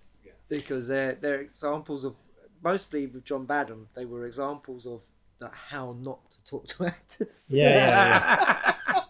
I think him and Richard Pryor did not get on very well. Yeah. And his story about how he got out of The Wiz was fantastic. Right. I'm gonna have to track this book down, I think. Yeah. No, there were. You're right. There were a lot around that time. Yeah. But you're absolutely right as well. I mean, Goldman's book or books weren't so much about in the sort of Robert McKee mold about how you should structure a screenplay or structure a story. They were more, those stories would come out through using examples of films that already existed. And it's that old thing. It's like you mentioned Final Draft, and it's funny, I've got a friend that I'm always talking about the sort of, the what package to use and what's the best thing. And I said to him, at the end of the day, these are just tools to help you. It doesn't matter really if you're writing something on an A4 pad and pen, or it's the quality of the stuff that counts, isn't it? Well, yes and no. I mean, you can write a script on paper or a Word document, but at the end of the day, when you're presenting it to people, then you to have it as a sellable. You want it just product, in a format that they recognise. Of course, because if you don't do that, then they'll dismiss it out of hand straight away. So that's what the sort of Final Draft and Celtex does. Is it's just a tool to say it. Just formatting it so the dialogues and Well, it's how they plan and budget a movie around it. I know, but it's like it's so stupid because they say a minute of a page of a script can be a minute of film, but then rule of thumb, But we know that not to be true. I mean, I written where you've got one line and it says a massive chase, a massive car chase ensues, and then that's it. It's one line. And the Indians take the fall. Yeah, it's the famous one that the West kids. Or for Crouching Tiger, Hidden Dragon, they fight. Yeah. They fight. Yeah. And boy, do they. Yeah. But I mean, I know from personal experience, a 3-page script turned out to be a 10-minute film. So it's a load of bollocks, really. But it's a rule of thumb that that people cling to. Yeah, I mean, it's weird.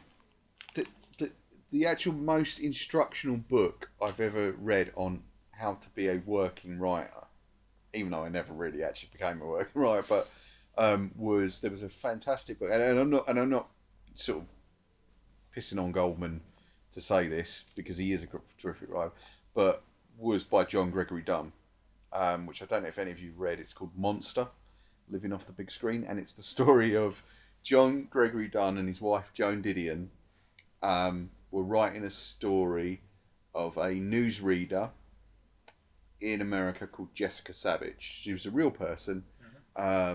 She had gone through horrible bouts of physical abuse, and I think possibly sexual abuse when she was younger.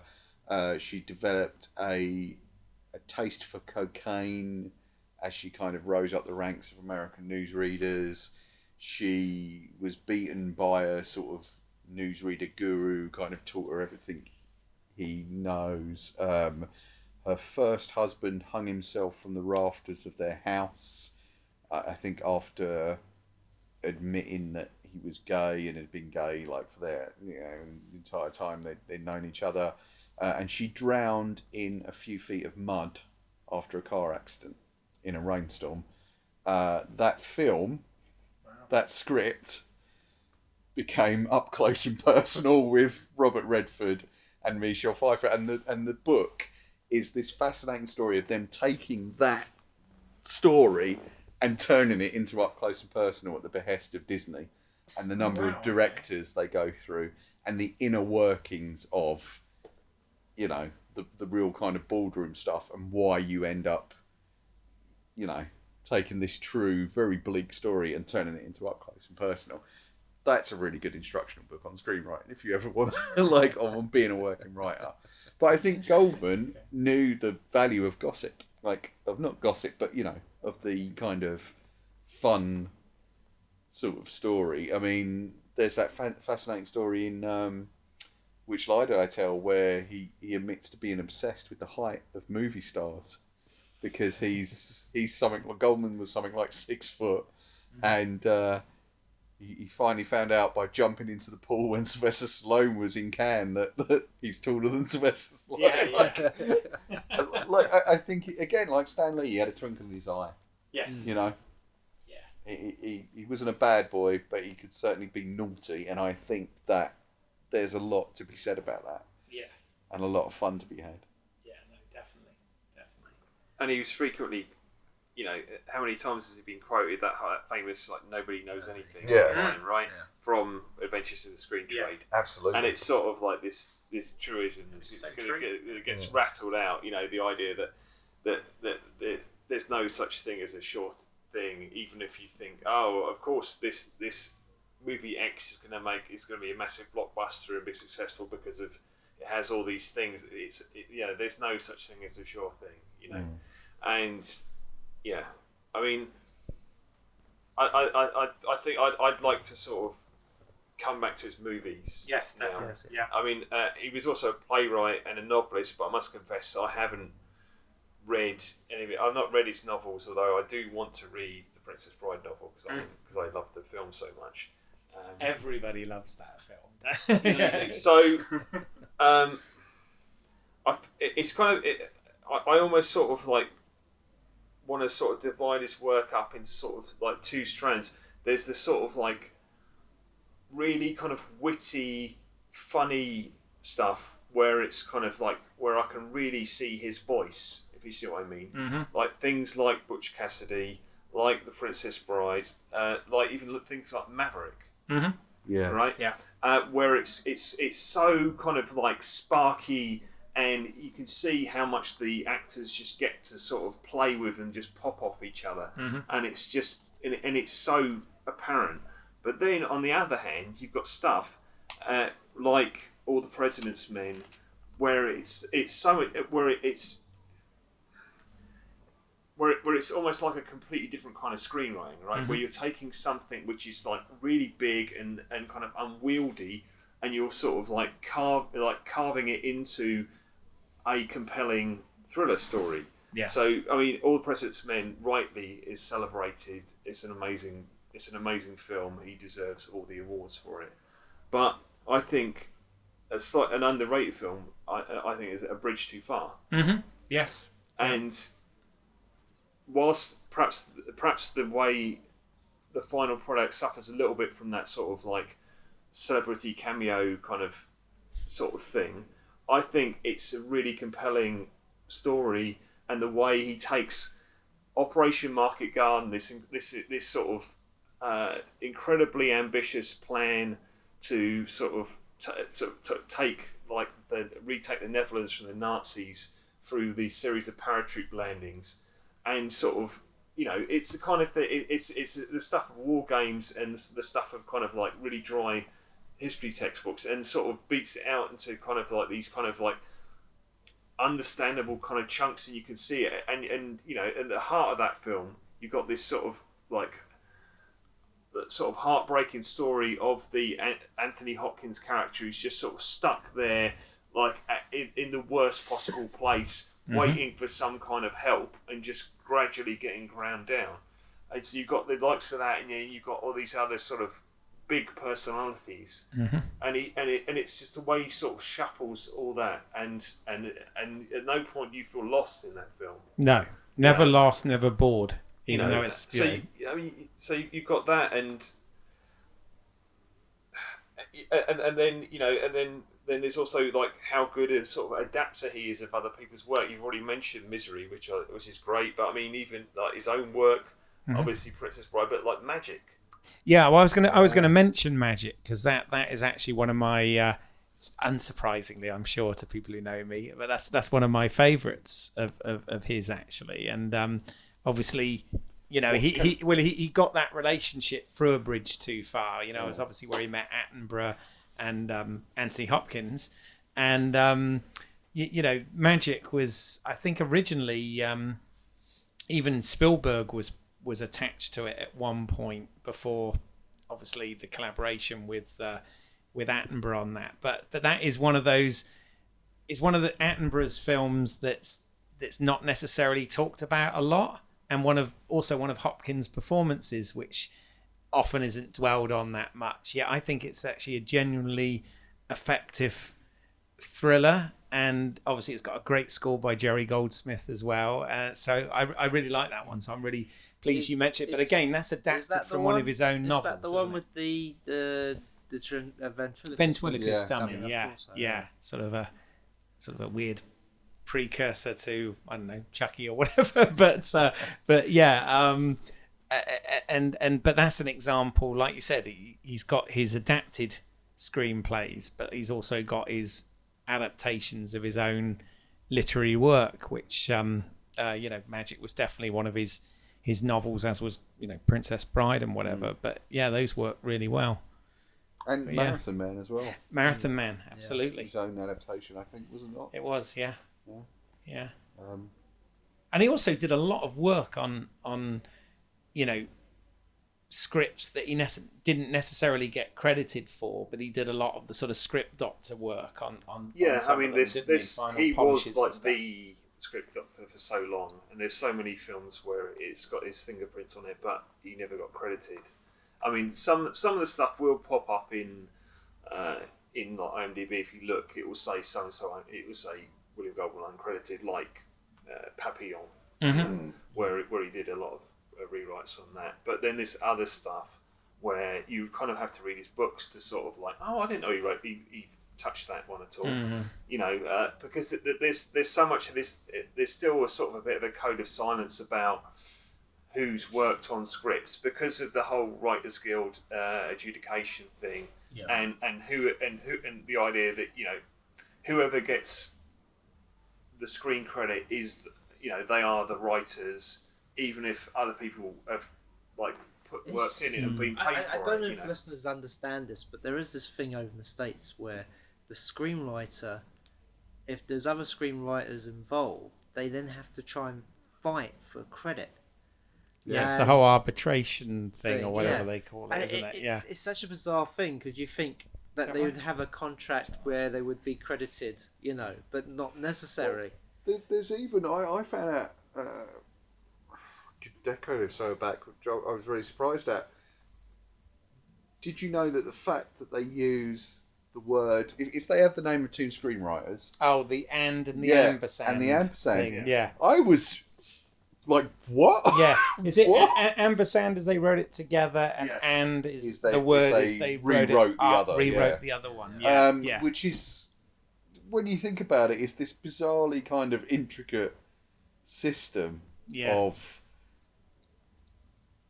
I don't even know what to call it, really. You know, it's so strange. Yeah. Now, there is actually, I've listened to a really plugging other podcasts now, but there's a podcast called the Q&A. It's a US podcast. Oh, the Jeff Goldsmith one. Yeah, that's the one. And they had Jeb Stewart and Stephen E. D'Souza on talking about Die Hard, and of course, because that went through all sorts of things, because you had the novel by Roderick Thorpe, and then you had the first draft that was done by, you know, Jeb Stewart or whatever, and then obviously Stephen E. D'Souza came in and sort of worked with by that point they knew they had Bruce Willis attached, so he worked with him to get some of the sort of humour stuff in. And of course the title came from, well, there's an argument as to whether it came from Shane Black or Joel Silver. That's one of those arguments. I don't know what the answer to that is, but yeah, I mean, it is this whole Hollywood model of screen credit, a bit like, it's weirdly, this sort of parallels what we were talking about with the authorship of the comic books when we were talking about Stan earlier. It is interesting who actually gets a screen credit for this stuff and who doesn't. And in the case of Goldman, it's quite a lot of stuff that his fingerprints are over that you wouldn't be aware of unless you IMDb'd it or whatever. I was really surprised to hear that he'd had a hand in Good Will Hunting. Yes, which to of help course was to guide Affleck and Damon. A consultancy. Yes. Because did they? My understanding is originally they had a thriller plot running through it towards the end, where Matt Damon is on the run from the government. Like literally, when he's going for all those interviews and things. Right. Apparently that takes a sinister turn, and they're trying to get him to, break codes, and he just went. Missed the heart of it. Yeah, and he just went no. He went, just lose that. Just get rid of that. You'll be fine. Just take it out. The drama is there in the characters, and and he writes about that in Adventures of Screen Trade, in the fact that perhaps in the big picture, where he goes, oh yeah, I wrote the whole thing. Of course, I wrote the whole thing. They couldn't have possibly, being young, talented and good looking, they couldn't have possibly come up with the film. And he's just like, no, actually all I did was this. And that was it. It was apparently working with them for a couple of days to try and iron out these problems. And they've been living the dream ever since. They have indeed. Indeed. He does a fascinating... Have any of you seen the US edition of Panic Room? The US edition? Yeah, so... in fact, I think they put it out in the UK as well. They did a 3-disc version of Panic Room. Yes, I got the 3-disc. And David Koepp sits there and has a conversation, a commentary over the film with William Goldman, and it's fantastic. He does, which I have listened to, but it was so many years ago that I can't remember I too much about it, so I should listen to that. Great. Yes, it's great. I mean, Yeah, because again, Panic Room's one of those Fincher movies that I actually think's pretty good, but some people didn't like it. But we'll talk about that after. That's a whole other podcast, isn't it? I was going to say it's all right, but it ain't no 7. No, right, it isn't. It isn't. That's true. Hence why we picked those, Simon. When we did our episode, go and check that out, folks. I've got so many episodes of you guys to now go back and watch, to listen to rather. That's all my weekend's gone, but that's okay. Yeah. But yeah, I think with Goldman, he was a fascinating figure because he went out there and he actually talked about it publicly and went, it's this. It's not quite what you think. But at the same time, I think like Stan, he knew where the paycheck was coming from. Because one of his big things in his book, and it's a thing that Joe... Do you know Joe Esterhaus? Yes. Yeah. The guy that wrote also Basic wrote Instinct? American Animal, was it? Yeah. The name of his book? Is that right? Hollywood? Yeah. Animal but he also... Hollywood Animal. Yeah, he wrote... that. Is that his book on screenwriting? Yeah, yes. It's his book about... It's not on screenwriting necessarily, but it's his book about the industry. Yeah. And he berates Goldman in that. Right. Because Goldman suggests that your priority as a working writer should be getting the next job. Right. Which I don't think is necessarily wrong. And I'm sure, Keith, you've been a working actor. You are a working actor. In fact, you would... That's questionable. No. Yes. But I want to be clear. The priority is to get a job, right? I mean, you want acting jobs. Of course. And I'm sure there are some where you're like, I'm really, really passionate. I'm sure you're passionate about everything you do. But there are some where it's just like, okay, I just need to keep acting and keep working, keep getting my face out there, and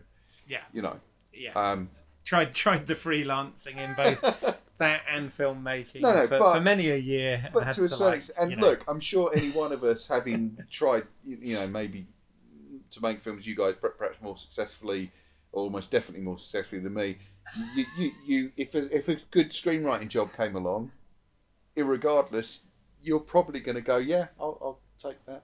Nice, well-paid screenwriting job. I mean, I certainly, but there is that with any sort of artistic endeavour. If you go, there is that sort of point where before you can kind of pick and choose what you do, you have to be able to do it, right? Yeah. So it's that you've got to kind of build that momentum and get that career going, which sadly I never achieved. But you know, a lot of my heroes and whatever, that they did those things and they paid their dues to the point where they were then able to sort of not only pick and choose what projects they wanted to do, but pick and choose what they were going to do. So they would become, in the case of actors, they would become producers and then maybe directors as well. And you know, that's happened for years and is continuing to happen, you know, right now as well. So, you know, but that is a whole nother podcast, you know.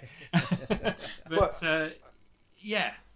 You know, and I think he used that to his advantage in terms of getting on board with some pretty spectacular directors during that sort of 80s and 70s and 80s period. I mean, Alan J. Pakula, John Schlesinger, as you say, Attenborough, like Rob Reiner. Yeah. I don't doubt that he's done some work for Spielberg at some point. I'm willing to bet he probably has. He's probably done whether some it's script docs, yeah. I mean, definitely the Spielberg connection, if you want to make one, is it's loose. But I've said it before. I really do feel that the Post works as a perfect companion piece to All the President's Men. It's you know, it's really good. I mean, it's not intentional, but you know, you can that because where All the President's Men ends is a cliffhanger, which everyone kind of knew the answer to by then because it was fact and it had happened, on whether or not they were going to publish the documents. It's kind of the other way around though. Where the Post ends is the beginning of the Watergate. Because that's obviously about the Pentagon Papers, and then the Watergate was the next thing. Thank you. So it kind of one sort of dovetails into the other, but yeah. Yeah, and you've got the Ben Bradley character. Yes. He changes from Tom Hanks to Jason Robards. But continuity. Yeah. See, now I want to go back and watch both of those back to back. Yes, exactly. I definitely want to go back and watch both of those now back to back. It's sort of in a weird way, in a headcanon-y way, it kind of works, you know. So yeah, but they're very different. They are very different films. Very different films. Just the style of them, because having watched all the President's Men recently and the Post, the Post is a bit more straightforward, while All the President's Men is more of a documentary feel to it. Yeah, that's true. Yeah, and also, of course, it was more contemporary at the time. Absolutely. Than it is, you know, when they made the Post as an obvious period piece. You know? And I mean, in what I think we might all love in terms of like quote unquote gossip is it's sometimes more fascinating to read when things go wrong rather than when they go right. Oh yeah. And All the President's Men for Goldman was quite famously one that he went wrong, like drastically wrong. And in fact, at the end of that chapter in the book, I believe he does say, if I could live my life again, I would do everything except I wouldn't do All the President's Men, because he was warned at the time, I think, by Warren Beatty, because he said, "Oh, you know, what's Pakula like as a director?" And Warren Beatty just went to him, "Just make sure you've got it down before you go to the floor." Meaning, just make sure you've all decided on a way forward before you get ready to shoot, because this guy is going to be a problem, and he was a problem because he made Goldman rewrite it endlessly. Right. And when given a choice between two outcomes of scenes, he would say, "Oh, I want it both ways. So show me both." and it was a complete nightmare. And in fact, speaking of arbitration, Goldman went through really bad problems with Carl Bernstein, I believe, or was it Bob Woodward? Okay. I think, because I think Alan J. Pakula and Robert Redford brought on Bob Woodward and Nora Ephron. Yes, you're correct. Yes, they did. Rewrite the film unbeknown to Goldman. Yeah. I've read that. as well. Yeah, I think it says it. There's on the home media edition. There's a behind the scenes or something which touches on that, I believe. And I think years later he did get an apology from, I think, I can't remember if it was Redford or Bob Woodward or Nora Ephron, all of them. Or all of them, yeah. Like an apology to his face saying, we're really sorry. Yeah. It shouldn't have happened that way. But it got him an Academy Award. Yeah, and probably well deserved. I think, going through the fire he may have worked hard for it, but he got it. So, no, I mean, it's interesting. Anything else, Clive, from your point of view? I don't know. I mean, it is that thing of he's a screenwriter, particularly screenwriter of a certain generation, and we are sadly starting to lose that generation now of writers, and we've already lost a number of them who worked exclusively in the studio system. He wasn't really writing for independent film. He was writing for studio films, and very successfully, albeit with a lot of dramas behind the scenes, and with all the sort of script doctoring and various bits and pieces. But I mean, you just look at that sort of run of stuff he has from the sort of from the 60s through to the 90s, and it's so consistently good, and it's there are very few other screenwriters you can put in that same category, and he was one of the giants, and even if he only wrote The Princess Bride, I would love him, and I would happily do like a whole podcast just about his script. Yeah, because I think it's such a perfect script. It's. I mean, I think the film is beautifully done as well, but without that script, it's just it's kind of unfathomable. It's it is inconceivable. But it's just. I mean, it's just like line after line. It's such a quotable film. Yeah. Or that the cliffs of insanity, and the shrieking eels, and or that rodents of unusual size. I don't think it's this, and you can just go on and on and on, and it's so it's such a sort of warm-hearted, enjoyable film that sort of like takes those kind of fantasy and fairy tale tropes and just sort of just gently tweaks them. But at the same time, you don't lose the story, and it's sort of, it's amazing that it comes out at the time and it's not really a big hit, is it? No. And it's just gradually grown and grown and grown, and without that film, you don't get the likes of like Shrek or these sort of modern day reinventions of like fairy tales like Snow White and the Huntsman and stuff like that. I don't think you get any of those. And they're all inferior. That's true. I don't know if he was possible. I don't know about Snow White and the Huntsman. I think that's just the comic book thing coming in, where it's like, well, we've got to make it a bit more action orientated. But I think the one film that's sort of a direct descendant is Stardust. Yes. Yeah. That's like a direct descendant. From Princess Bride, because if you don't have that, then you don't have Stardust. Absolutely, yeah. I'd forgotten until you mentioned it, Clive. I'd forgotten that he did Maverick, actually. Obviously adapted from the TV series, but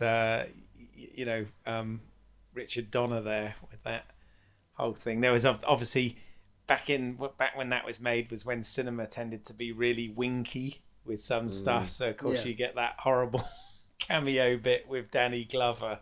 Oh. And they even play the Lethal Weapon theme. Yeah.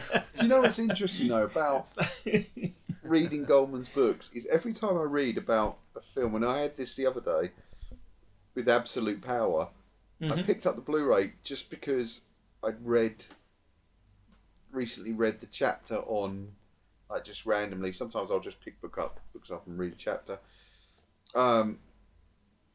On Absolute Power, and the only reason I picked that up on Blu-ray and watched it is because I read that chapter of the book and just wanted to see what the final result was. I mean, it wasn't great, but we'll get all sorts of listeners suddenly watching, films of Goldman's just because they're listening to this. Would that be nice? That'd be lovely. But yeah, Maverick. I've been dying to watch Maverick again because I've read that chapter so many times book. In the book, there's something about the way he tells those stories. Yeah. And his writing is superb. Even the lesser films like Ghost in the Darkness, I mean... Yeah, see, I like that film, actually. Yeah, I like that film as well, I thought that was, decent He at knew the a good time. Story. He knew when there was a good story behind something. Yeah. I even want to see the flop ones. Like the ones that didn't make it. I really want to see what happened to those. There are some that are more difficult to get hold of. I still want to see the Hot Rock, but it's kind of difficult. Yeah, it's bizarre. Sometimes it winds up on television at like 3:30 on a Sunday afternoon. And you've got to kind of catch it quickly. But in what I've seen of it, it's really good. But yeah, I've never watched it all the way through. Sadly. It's funny actually. Simon mentioned this on a podcast a few episodes ago, and it's so true. We were talking about, as you'd said earlier, about the consumption model now and the fact that everything's available, and you've got Netflix and you've got Amazon Prime and all this. Well, yeah, but I was thinking about when we grew up, and a lot of the films we watched and became inspired by or whatever. It was because exactly the reason Simon said a few podcasts back. We only had 4 channels, and you'd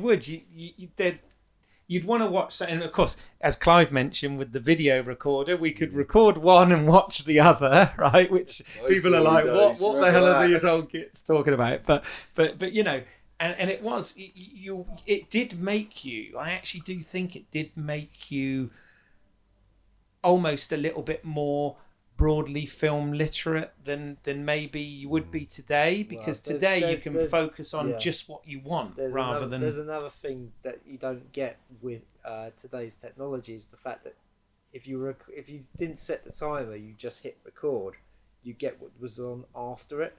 So sometimes the film you were recording, you got another one afterwards, and sometimes the one afterwards was more interesting. Sorry, the reason I'm sniggering is the way you started saying that just made me think of that scene in City Slickers where he's trying to explain to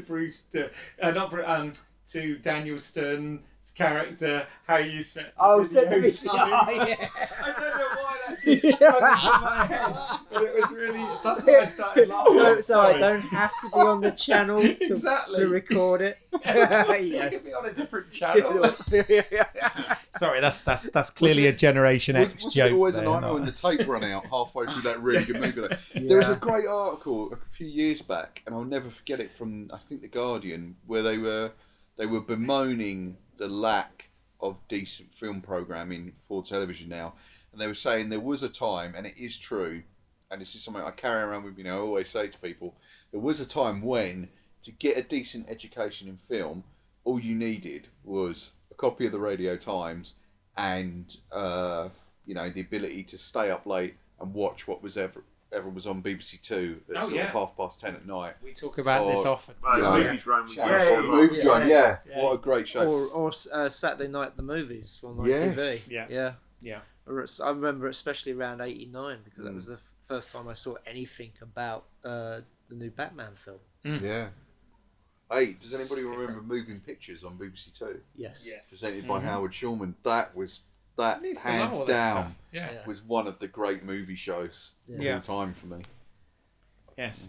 So there you go. You've been listening to the retro podcast.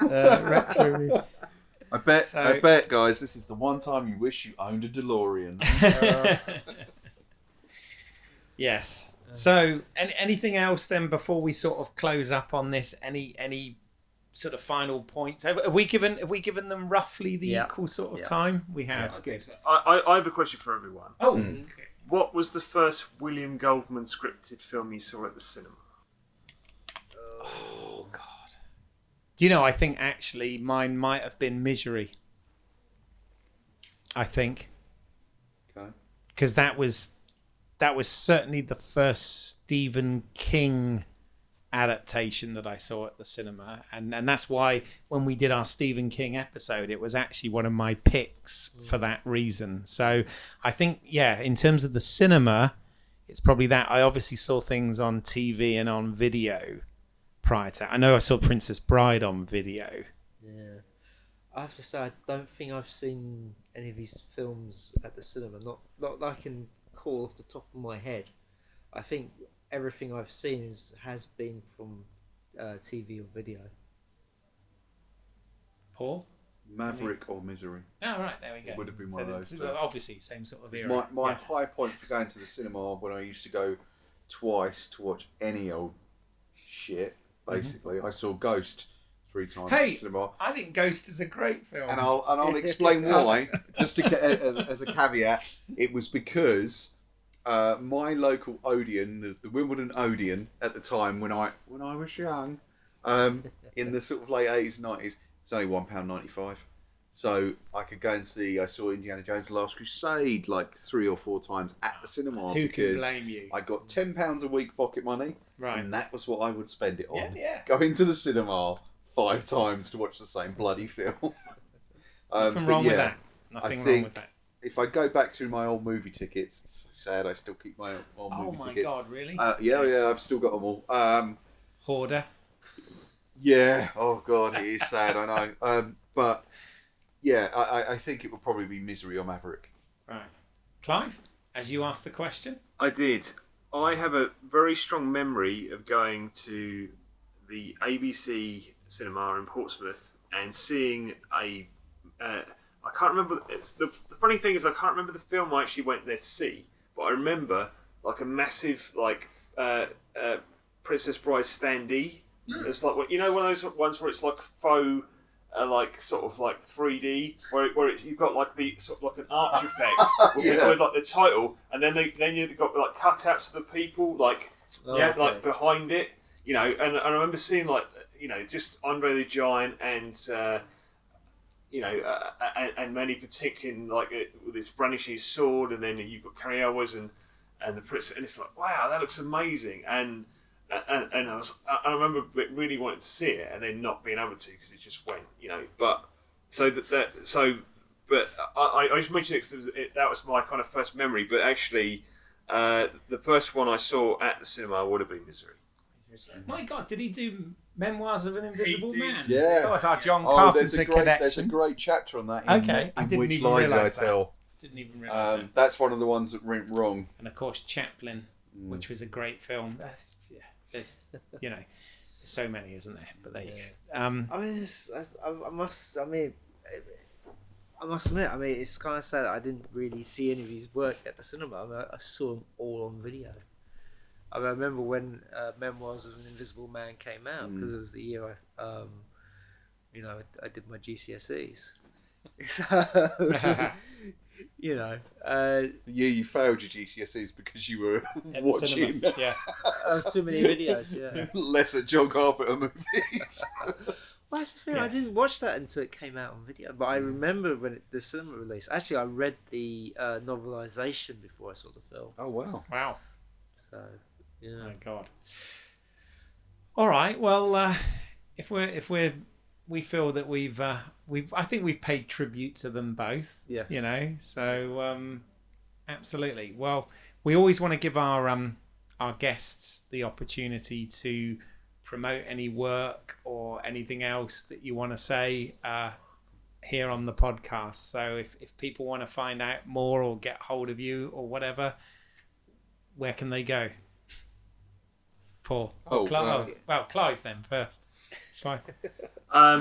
If people want to check out some of my more recent short films, they can go to Vimeo and put in my name, Clive Ashenden, and they'll find some of my work as a filmmaker. Or I I would encourage them to go to the Apocalyptic Conservatory Studios channel on YouTube to check out some of my work as an actor, where you may also find one Keith Eyles heavily featured. So.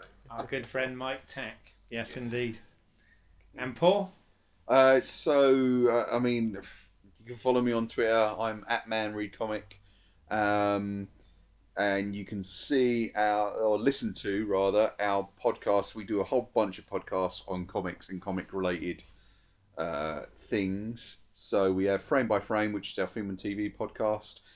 We have Orbiting Comics, which is our comics review podcast. They're all on iTunes under Orbital Comics. And then we have The Full Geek, which is the podcast we do for a website called Nerd Jabber. You can find that there. That's me and Liz and Rob Deb, who's a terrific comedian and writer and comics expert. We do those, endlessly. We're doing loads of podcasts, basically. And I do an interview podcast called In the Orbit Of, which is also kind of just for Orbital. Or you can follow Orbital @Orbital Comics, or come and see us in the shop, 8 Great Newport Street, WC2. Wow. We are here 7 days a week. I'm not here 7 days a week personally, but you're here after hours now. Yeah. There you go. And you started recording some audio commentaries as well. Is yeah. that right? So this is a thing that I've wanted to get going for ages. It was originally supposed to be me and Liz, but for scheduling reasons, we couldn't get us in the same room at the same time to sit there for 3 hours and do these. But there's a commentary for Batman Begins.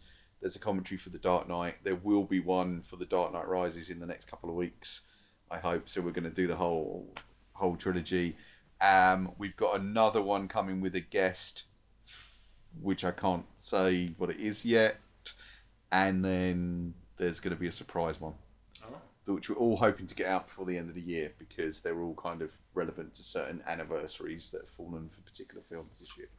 So thank you for letting me plug those. No, okay, no. All on the Orbital website. I'll have guys. a listen. I mean, one day I do want to get around to doing a commentary myself on some films that I Keith, like. we should find something. Come in and do one with us. I would genuinely love that. Honestly, I really would. No, I love doing them. But you do need a second person there.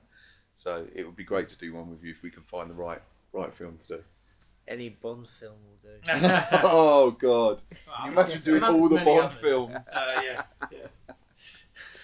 And Keith, where can people find your work? Okay, well, if you go onto YouTube and put in British Eyles, that's EYLES, you can find short films there that I've written, produced, and directed.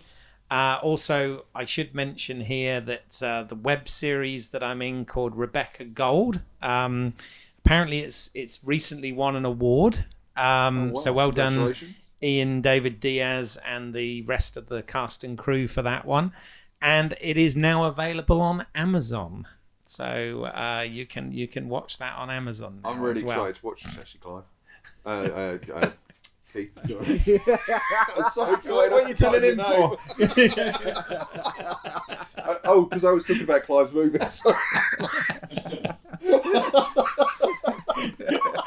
Sorry. I'm really excited to see it, man. Good. I'm too close to it to have an opinion. Anyway, and Simon. And as always, you can find my work at independentrunnings.com.